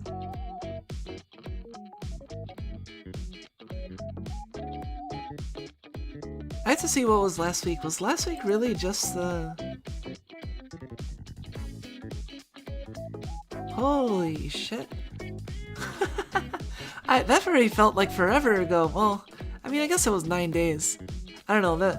9 days ago, I had Fubuki finally caught shiny Magikarp celebration stream. I don't know. That's a stream I always remember, because it was honestly like a certain unique sort of fun, like celebrating another VTuber's achievement as like the theme of my stream. You know, like we got to watch the moment that she did it on like a clip, and I get to talk about like how I feel about certain VTubers and about Fubuki, and Fubuki is one of my Oshi. My three Oshi, I would say, are like, I don't know. Honestly, I'm the type that doesn't even like the idea of like Oshi picking your favorites and like, you know, putting them. Oh, I got cats wrestling. Putting them above, you know, this sort of thing. But I also like the fun of like having like your Oshi, and I've mainly narrowed it to kind of like 3. I call it the Oshi Gosanke, the 3 families of the Korone, Ina, and Fubuki. And yeah, I know they're 3 Hololive VTubers, but that's not to say there's a lot of other amazing VTubers outside of Hololive and in Hololive, but those 3 in particular have special, well, I could get into it, but long story short, I really appreciate Ina's vibe and mindset. I really appreciate Korone's like endurance and I guess general affect and positive, you know, just the way she is. I mean, it's hard to describe, I guess. And then Fubuki, I appreciate for her as well, like her marathon and endurance, and her and just a lot of different things, honestly. Like, you know, very, very skilled and talented and hardworking people. You know, and yeah, I would like honestly, like the main reason I don't like have like way more than 3 Oshi is because I feel like people will get mad at me of using the term Oshi if I had like more than that. And like if I narrow it down to just those 3, like I should be able to come up with a fairly decent argument as to why I have 3 as opposed to 1, I think. But it'd be kind of difficult if I had like 8 or something, you know? Like that's part of why I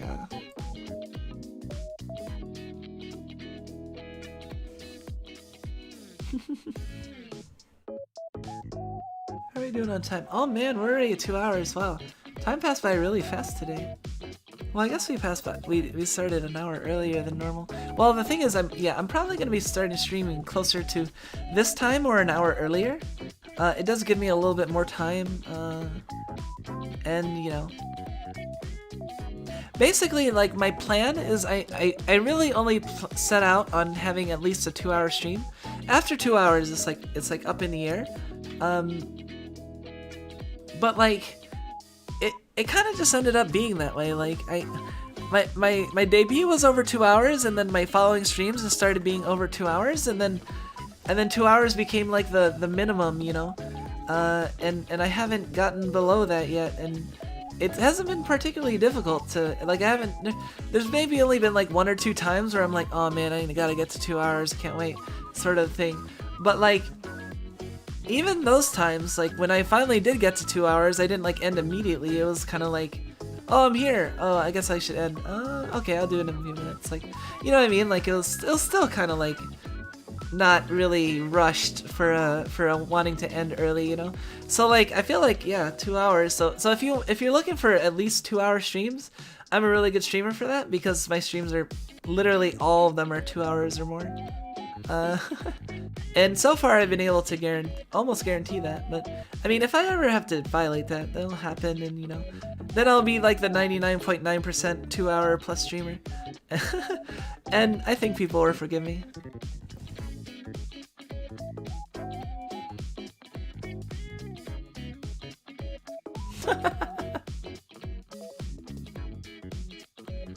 Eventually I'll show up to stream and post a bot message. I almost like bonked you there for that, because that was and then I'm like to you too, I'm like, oh wait, Turbo Tortoise, okay. Don't imitate the spammers, because they basically like spamming. Oh, that's fine, but yeah, I don't know, like honestly, like this felt good. I feel like I got a good amount out, like off my chest, you know. What else? There's some more stuff I want to talk about. I honestly just want a couple minutes, because like I want to drink fluids and yeah, and I think I can still continue. I just need like maybe 5 minutes. So if people don't like all leave in the next like 3 to 5 minutes, then I will be back.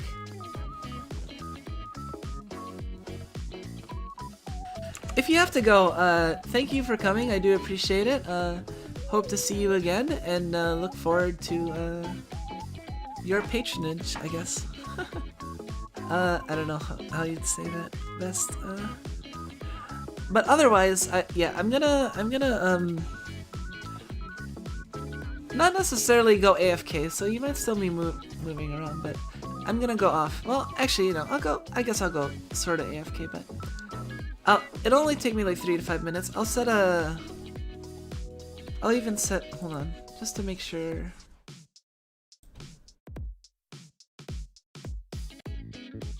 By the way, I do like to have like these, let's see.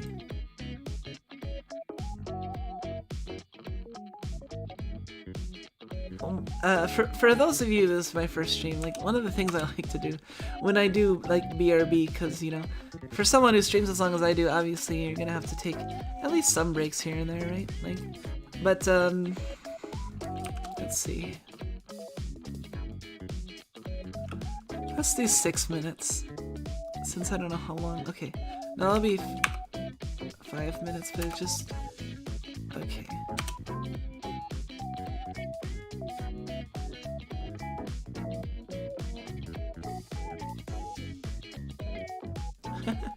I like to put my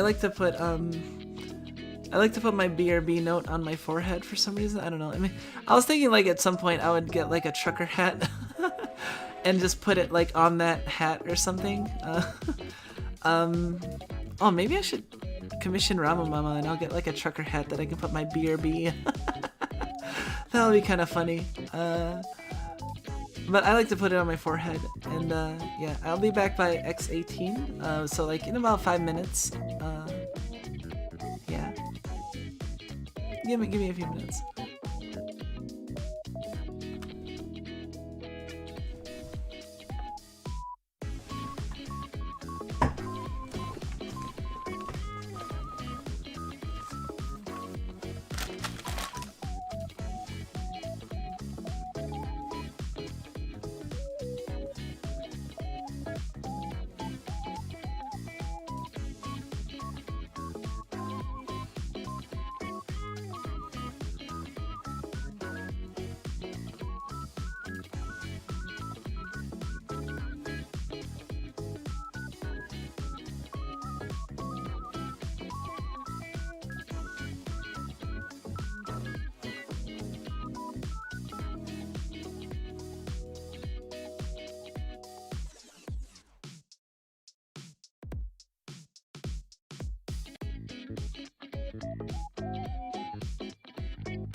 What's this about stealing thigh highs now?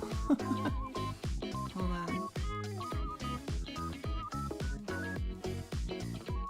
Did you guys steal my thigh highs? Hold on, let me check. Wait. You didn't steal my thigh highs, they're right here. You kidding me? I was actually worried for a second there. Jeez. Yes. Check out my nice shoes. No one ever looks at my shoes, you know? I have rather nice shoes, I think. Obviously purple is a quality color. Well, I think it's pretty obvious I'm a fan of purple, but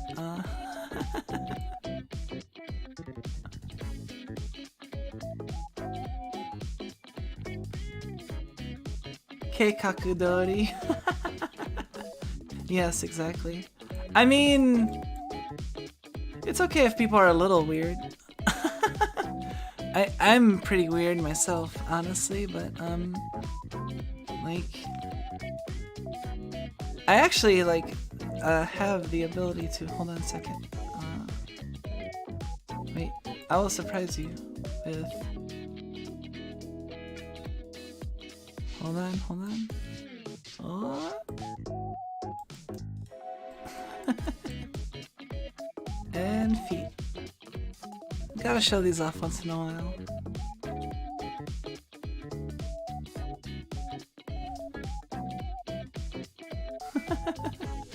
I'm glad, like, my mama draws really nice feet, so like I felt like I even though I like thigh highs more and like, you know, I felt like I had to have the option to take my shoes off at the very least. I'm not actually like, feet is not like one of my #1 favorite things personally, to be honest.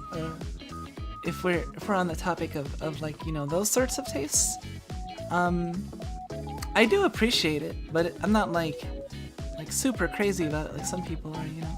Cause people who, it's pretty common that people who seem to like feet either like really like feet or like hate feet. You don't have as many people that are just like, oh yeah, feet are okay, or I like feet, but you know, it's always the people that love it or fucking hate it, like.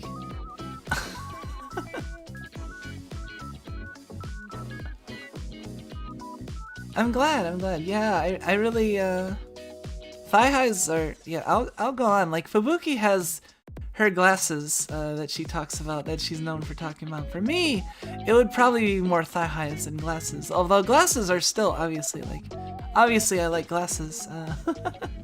But thigh highs are very nice. And honestly, like when it comes to thigh highs, like, I don't know if I should admit this, because this is admitting stuff about my preferences related to other possible other VTubers, but or criticisms possibly it could be considered, but I don't actually like asymmetrical thigh highs that much. But it's been getting increasingly common these days, I've noticed. Like, it seems like every design I see that, like, you know, like Ina even, or like everyone, honestly, like everyone, like honestly, it's fairly rare to see like symmetrical thigh highs these days. I feel like you know, like I ascribe to like the staple, like, you know, of the Rin Tosaka ideal. For me, like black or white thigh highs are just like the staple, you know. But like, you know, you'll see a lot of like really interesting or asymmetrical, and I'm not saying they're bad. I mean, I still get there's an appeal to them, but I guess like I also really like the more symmetrical balanced look, and it feels like you don't see that really anymore, nearly as much, you know. Like think about it. Like, look at the new characters you see with like thigh highs. That's not like a place where it would obviously be symmetrical, like in a school setting or whatever. But like look at any character that has like thigh highs as part of their character. That's not like, there's obviously people, there's exceptions, of course. I mean, obviously we wouldn't be talking about this if there was exceptions. We'd be like, we'd be protesting, right? We'd all be wearing thigh highs in protest. I I'd hope so. Anyway, but yeah, thigh highs are important, and that's part of why, you know, I am repping the thigh. I mean, that's why I've always repped thigh highs. I mean, besides, I mean, you should rep things because you like them. But yeah, thigh highs. They're really nice. Let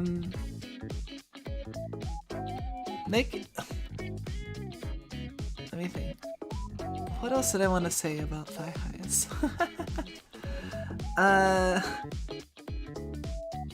Oh man, now I feel like I'm on the spot. Like, now I have to say relevant things about thigh highs.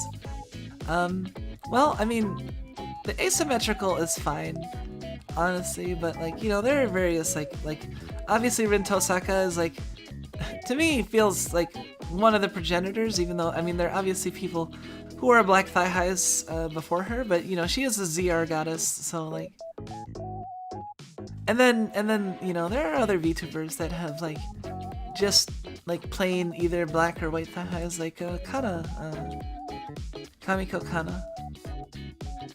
One prominent example I can think of, I think. I honestly can't think of a lot of examples. Mainly because my memory is kind of bad, I can't think off the top of my head. Besides Kana, like Kana is like the one that I end up remembering.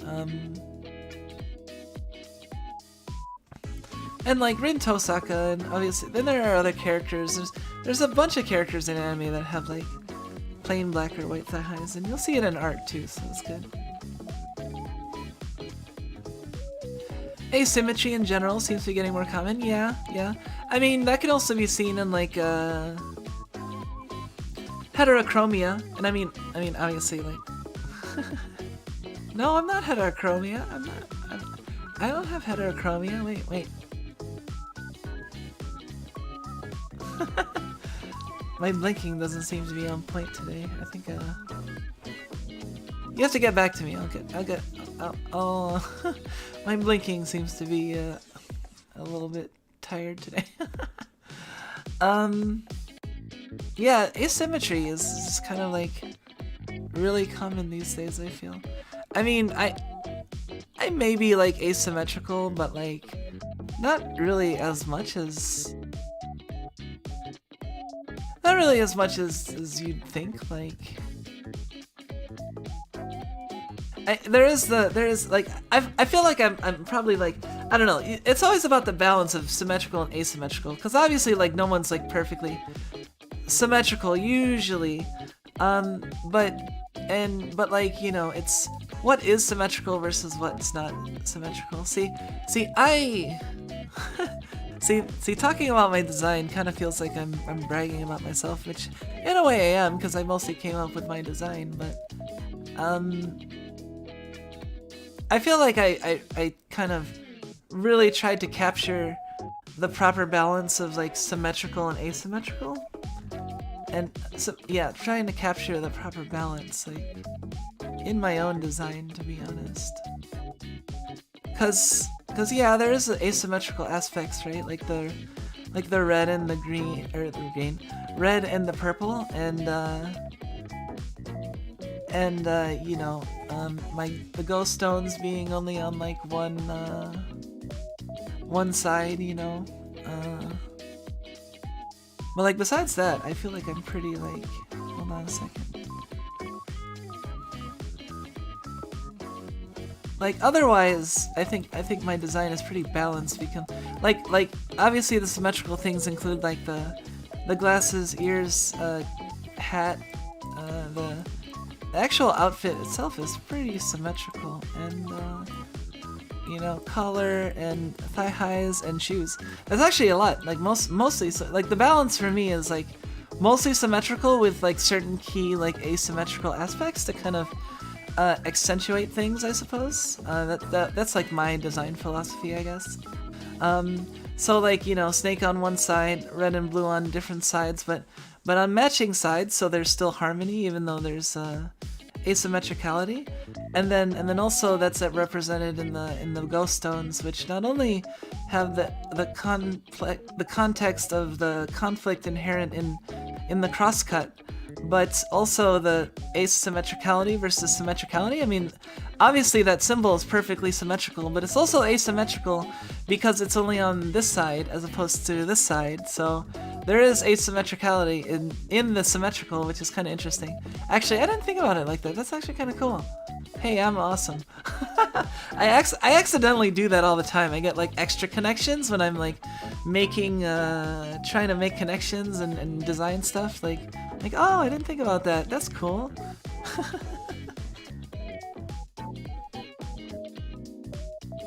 These aren't thigh highs. What do you think about these? Hold on, let me look.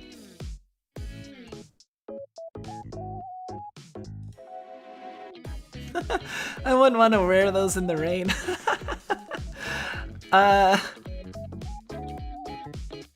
What if you actually did? What if they were special like rain thigh highs, like when you're trekking it and you need to accumulate rainwater to drink, but you got these ready-made reservoirs, and then oh, that would work. Oh man, think about it. Like, I'm just starting to think if I was in a group with like other cute girls and like we all had those thigh highs, and then we were all like walking and like accumulating rainwater, and then of course you don't drink from your own thigh highs, you drink from your your attractive companion's thigh highs, and you kind of have this like one long chain of I don't know, that's kind of a little bit too affectionate and maybe lewd, but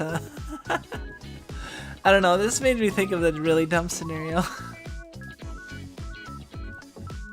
Yeah, no, drink, I mean, cause I was just thinking of the sense of like, you know, cause it's thigh high collection, so like, it's not only just rain collection boots, but it also has that whole like, you know how there's that trend of like people drinking sake out of people's like, out of like,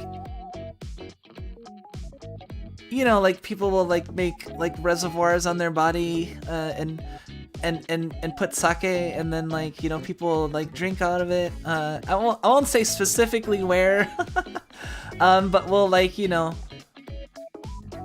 we'll pose their body in such a way that sake or some other liquid can collect, and then you know, with getting as getting as clinical as I can about the description of that, so as not to lose my say-so card. Not that I have say-so cards to begin with, but I was thinking in that sense, like, you know, oh well, if you were with other cute girls and you all had your thigh-high collection boots, then it's like, oh, I'm drinking water that has graced the ZR of oh man, that's like next level gamer girl bathwater right there. Sorry, I've ascended. I'm like 3 Yomi levels above gamer girl bathwater. I'm at like fucking rainwater thigh high collection boots.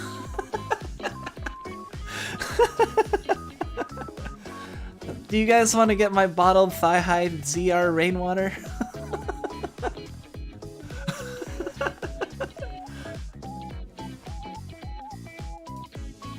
That actually sounds, yeah. Sorry, I don't sell bathwater. I sell rainwater harvested from the finest thigh highs.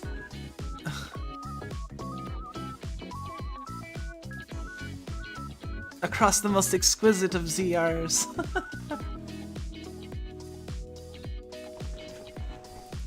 That's that artisanal shit, you see? You know, I can't even do like normal gamer girl bathwater. I have to go artisanal with that, you know? There you go, I'm making all the memes. And see, you know, it's the funny thing, like one of the things I just randomly think about, is, because I'm always kind of like fantasizing positively about certain things I would be cool to happen in the future, while at the same time trying to stay grounded. But like, you know, sometimes I'm like, oh man, it would be cool if oh man, where was I going with that? Hold on a second. Use a humidifier in your room and sell it as Gamer Girl air water. The possibilities are endless. Oh, I was thinking like, where I was going with what I was saying earlier is because, yeah, I think about the future a lot, and like when oh crap, I lost it again.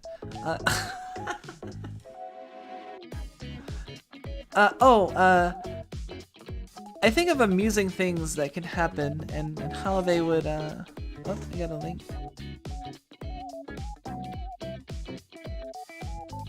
Oh boy. Well, I don't know where you'd collect rainwater there, but, that's a little bit lewd one right there. You might wanna bunk your, well, I mean, I guess it's fine. There are no kitties around right now. And I guess it's just underwear, right? I don't know. Farewell. Oh, take care, Turbo Tortoise. Thank you for coming. I do appreciate it.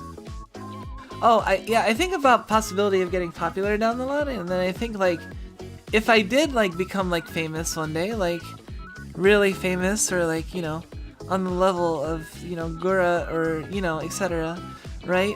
Like, all this stuff would probably end up becoming like kind of memed on at least a little bit. So sometimes I think like, man, are there gonna be people like 5 years down the line when I've already like in a different place memeing about like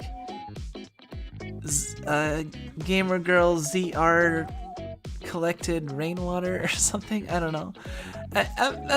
See, that's also being very full of oneself, thinking like those sorts of fantasies, but like, where else are you gonna be full of yourself except in your daydreams and fantasies? And I try not to give you too beholden to them. That's the thing. Like, I don't get my hopes up so much that it's like, I have to get this at all costs or I'll be disappointed and I'm gonna lose sleep over it. It's more like, I'll aim in that direction, and if I fall short, at least I aimed in a good direction, you know?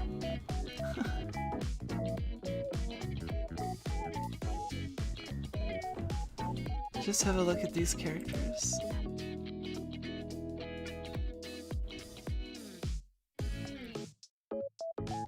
Oh man, Arudu Santa. Oh, gotcha.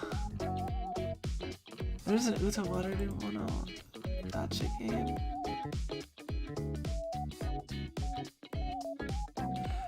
First thing I zoom in and solo in on is Arudu Gacha Holiday, of course.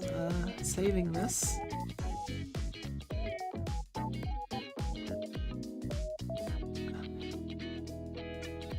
Sorry, let me close that so I'm not distracted. This is so cute.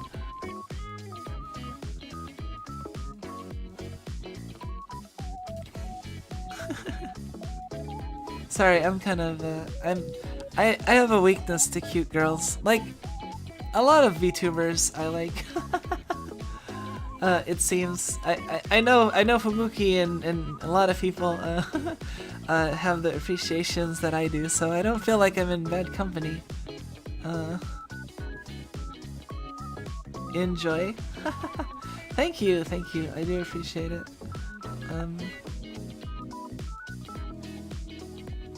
Oh, hold on a second, the cats are... Wait, did we? What time is it? Did we? Hold on, I gotta... I don't know if the cats have been... Hold on, Okayu is trying to get the bowl that I had over there. Hold on a second.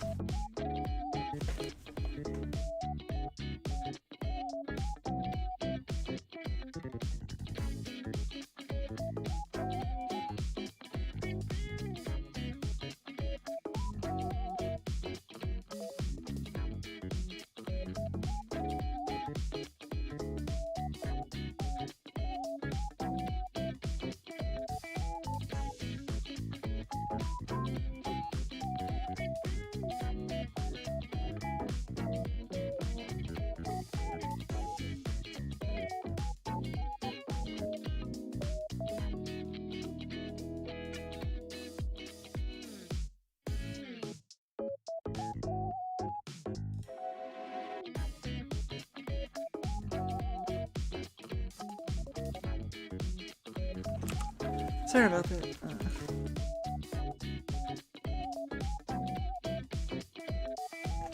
I have cats. They're my children. 3 cats. I'll talk about my cats all the time, so if you stick around long enough, I'm sure you'll hear about them. This is a really nice stream though, I'll have to say, like, that's very nice that I can just throw these kind of streams, and especially like, you know, spur of the moment, right? Like this wasn't on any schedule or anything, I was just like, oh, I'll throw a stream at 11, that I decided at 10. And hey, people are here to hang out. That means a lot to me, you know. It really does. Like that's oh man, I've made it, honestly. Like, people can say whatever they want and what can happen. I've made it. I have people that are interested enough in me that I can have an audience whatever I do, and that's a lot, you know. That's definitely not a given. That's definitely not something I would ever want to take for granted. Something I would be very thankful for, and I would just try to stay worthy. Because I definitely deal with imposter syndrome, honestly.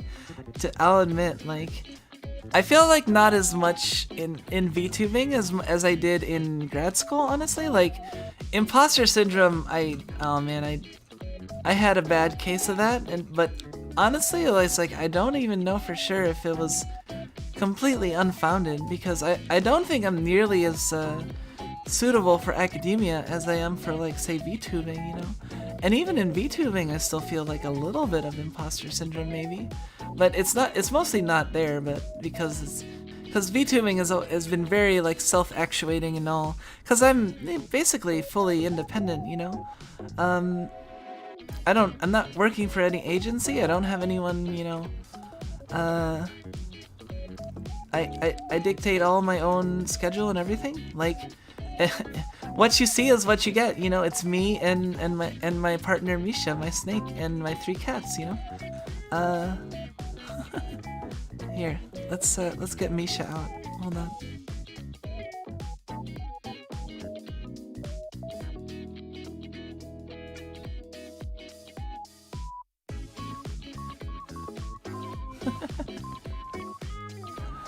like, you know, in terms of, like, independent compared to, like, what people typically think of when it comes to VTubers, yeah, I'm pretty, like,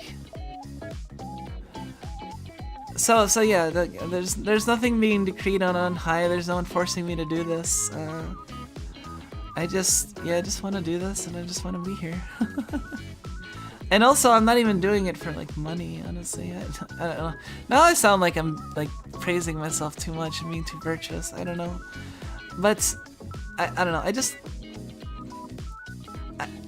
I need to play some games or something. Jeez. Oh, God. Sorry.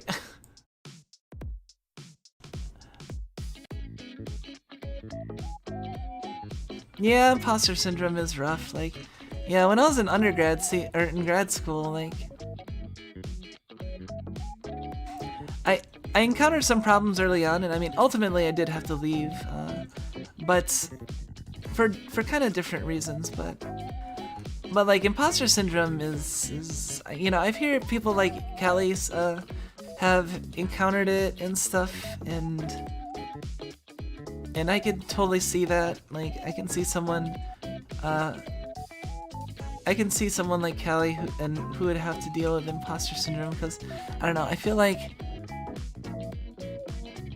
I don't know, there's something understandable about that, I guess. Like, I don't think I'll ever get away from it completely. Like, even if I get more popular, I think more popularity will only necessarily increase it, because it's not something you fully get away from, right? Because even if you're, like, even at the heights of, like, Hololive, you know, it's not always rational. It's hardly ever rational, but you know, having to feel like you're,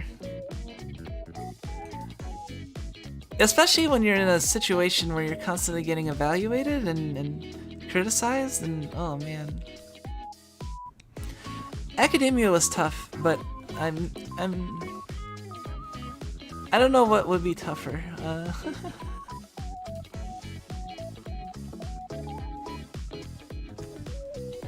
I wouldn't want to sit here and compare, like, and try to decide what's tougher, like academia or VTubing, in the sense of, because that would kind of like make, it's kind of like trying to compete them versus one another as being like better or worse, and I don't like doing that.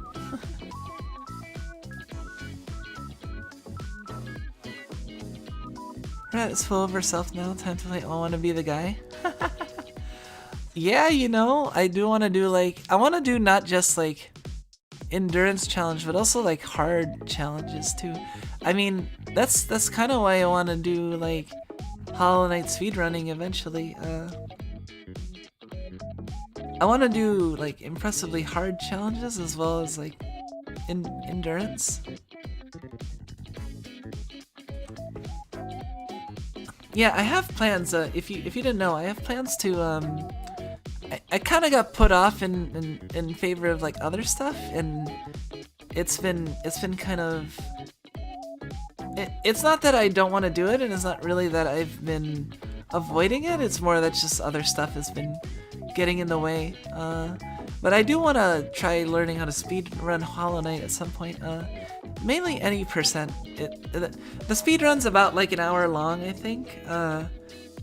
And that seems very manageable for someone with my like attention span and particular set of issues.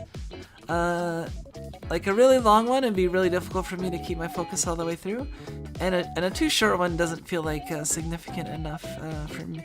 I want to get the feel of like a good, solid focus session of like speedrunning, you know. Cause there's something about being on like high alert for that whole period of time that's really intense and really exciting and fun, and in a different way that like my Pokemon drawing endurance stream is. Like the speedrunning is kind of like in the sense of like you can't break your focus for like over like an hour, you know, for an extended period. Meanwhile, like honestly, like endurance, see, like the 12-hour Pokemon challenge is probably, the 12-hour Pokemon drawing challenge that I did is probably less hard for me than trying to like do decently at a 1-hour Hollow Knight speedrun, because with the draw challenge, my attention was constantly shifting, and I'm able to manage that, and I'm actually pretty decent at managing like shifting attention stuff, right? And handling that. But like keeping a focused attention on the same task from start to finish for like an extended period of time is something that I'm always training on trying to get better at.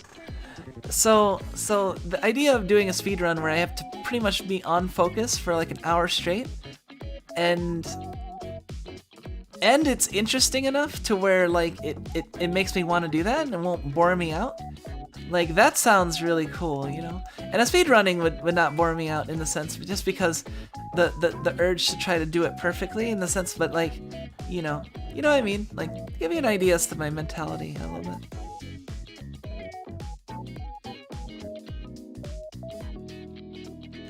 No, I haven't really practiced it yet. I honestly like have been kind of saving my first exploration of the speedrun beyond just watching the speedrun. I've watched the speedrun like once or twice, kind of, but I haven't like actually tried to hash it out myself, because I figured that's kind of what I want to do on stream. I want to not just like speedrun. I don't want to just like show myself when I'm already like fairly good and starting a speedrun. I want to show the journey, you know. So I kind of want to show you like me the process of like systematically going through, like I want to show you guys my process, you know. How would Kumiko learn how to speedrun a game, you know, with the way that I am about being kind of perfectionist and edit as I go and meticulous in certain ways and stuff, you know. Like it could be pretty interesting. might hear Kumiko rage. If you want to hear me rage, just look at my part 3 inscription. I think that's the most rage I've ever had in one stream. It's like on a particular puzzle in inscription. Mainly because I was just getting annoyed because I felt like people were being cagey for me when I was making it clear that I didn't want them to be cagey. So I was a little bit yeah. But it was fine. It was just a moment. But like yeah, I don't really rage. That's not something you're gonna see from me very often. I mean, I'll get annoyed sometimes, and I'll get like smart alecky here and there, and yeah, I can be a smartass. But in terms of like raging at a game, it's just not as often, because I usually accept it when RNG, like, oh, honestly, like I rage at gacha a little bit, I guess. I guess I get kind of salty at gacha sometimes. Having bad gacha luck at times. That's probably like the place I end up raging the most, honestly.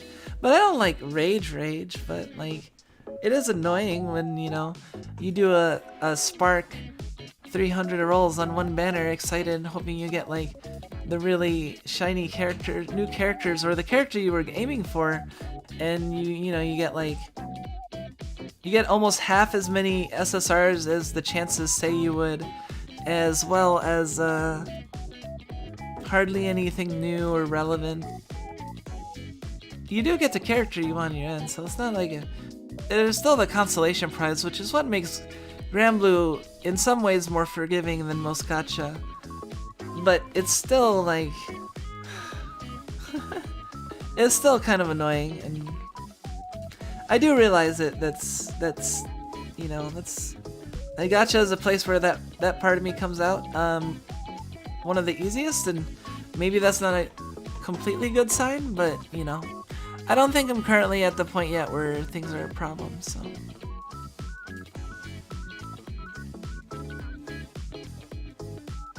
See, I'm gonna sleep well tonight too, cause this stream was good for letting me get out stuff and just kind of chat, you know. I like hanging out with you guys and hanging out on stream and, you know, streaming and other stuff. And I don't know. I was thinking about maybe playing a game, but I think I just kind of want to like end the stream and in a little bit and just kind of relax a little bit for the rest of the night. I got my social energy out, and now I can rest, I guess, mostly. And I don't know, I might play a game to myself a little bit. I'll probably actually mess around with Granblue because I have to finish an event and there's other stuff, and not really something I feel like being on stream to do, so we'll reconvene. Let's see.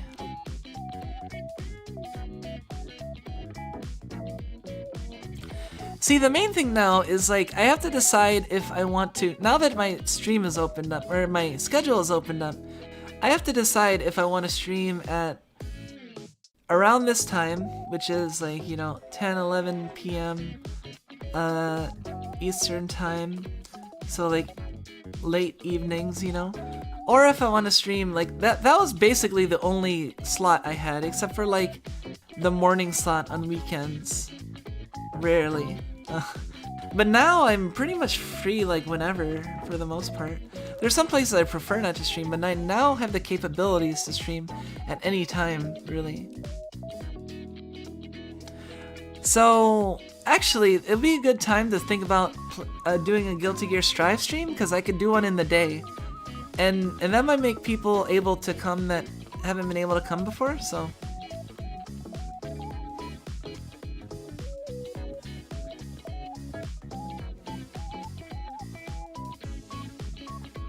I think FGO added a pity system in JP for only 900 sync quartz.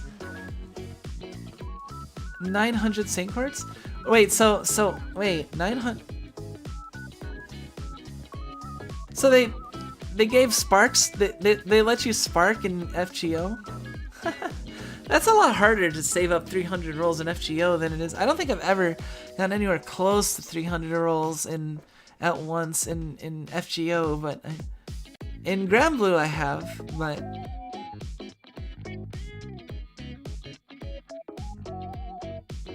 that is pretty crazy though. Oh man, FGO. 900 Saint Quartz. Ugh. Well, I guess that's better than that stupid Saint Graph bullshit that they have. Like that's like super insult. That's like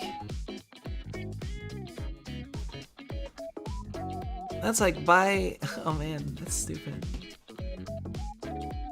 That's like we're selling you caviar, and 1 out of every 1,000 caviars has a ticket, and if you get 10 tickets, you can exchange it for really nice caviar.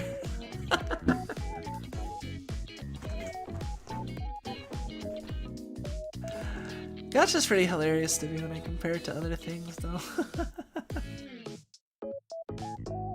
I have to enjoy. See, this is great. This is great actually, because I was a little salty from the Granblue Gacha bad luck, and I was just kind of a little like somewhat fatigued and wanting to like hang out and chat. And now I feel like I'm in a pretty good mood now. I can relax the rest of the night. I'm like, no more salt, you know. I can go into Granblue and be like, okay, now time to enjoy my new character. Well, my new characters, I guess. They're technically 2 very cute girls. And I will, you know, so it was good. So yeah, give you guys a pat on the back. Thank you so much. Here's the pat. I pat you with my forehead. But yeah, thank you all for coming. Yeah, so I didn't even get to what I was talking about. I have to decide if I'm gonna do like day streams or day streams or night streams on any given day, you know? Like tomorrow I could either stream at like, you know, 11-ish, or I can basically like which 11 o'clock do I stream at roughly is the question, because I would stream at probably like 1 p.m. Actually, look, wait, let me check my calendar. I might have an appointment. It's after New Year's.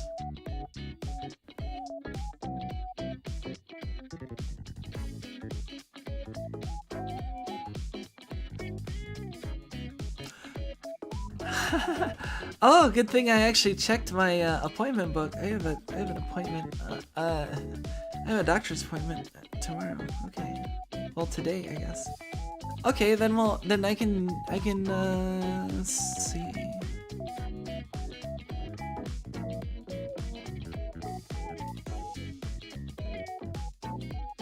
All right, that should be good. And then, all right, good. I need to not miss this one. I've been kind of bad once in missing appointments occasionally. But okay, let me.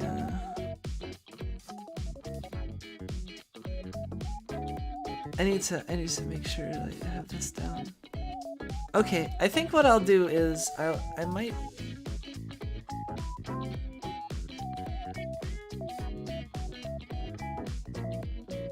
Well, we'll see. I'll throw a stream tomorrow. It'll either be during the day at like 2 p.m. Eastern time, or it'll be like in the evening at 10-11 p.m. and we'll probably be doing Pokemon because I want to finish that so I can figure out the shiny hunt. I would make a schedule. I was thinking about making a schedule and posting it, but I feel like I need to. It's gonna be hard to make a schedule because there's shiny hunting, and I don't know. We'll figure it out. In any case, yeah. I will be. I mean, I guess that's not too long from now. 2 p.m. Let's see. So yeah, in about 12 hours from now, I'm thinking I might possibly stream, but I'll let people know by like the morning or early afternoon tomorrow if I'll be streaming like by 2 p.m. And if not, then I'm a good chance I'll probably stream like the night, but I'll post it when I'm for sure, which might be later. Yeah.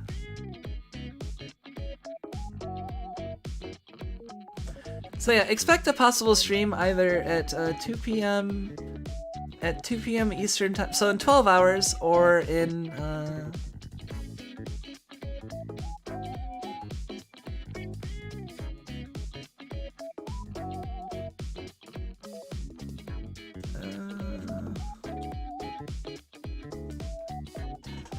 so yeah, expect the stream in either like 12 hours or roughly 21 hours or so, I think.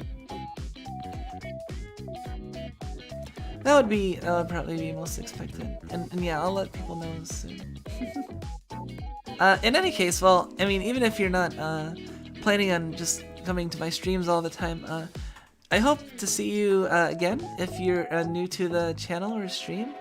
And feel free, you know, to say hi or anything, or engage, like, subscribe, you know, that sort of stuff. That's always appreciated. Thank you. I always hear people talk about the bell, but whatever. There's that notification bell, whatever.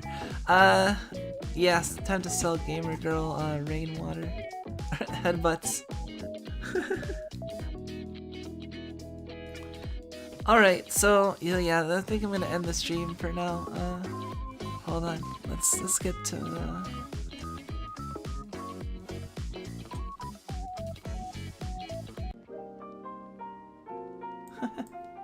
very good.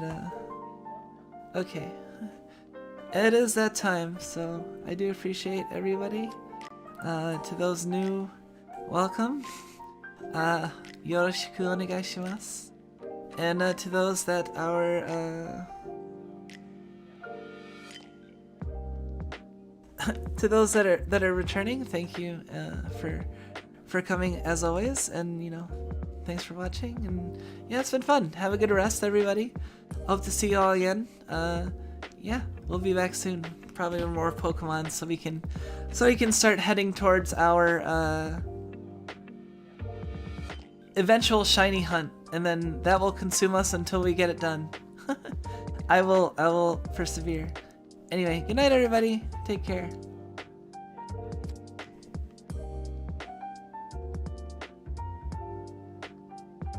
Wait, why did it go back?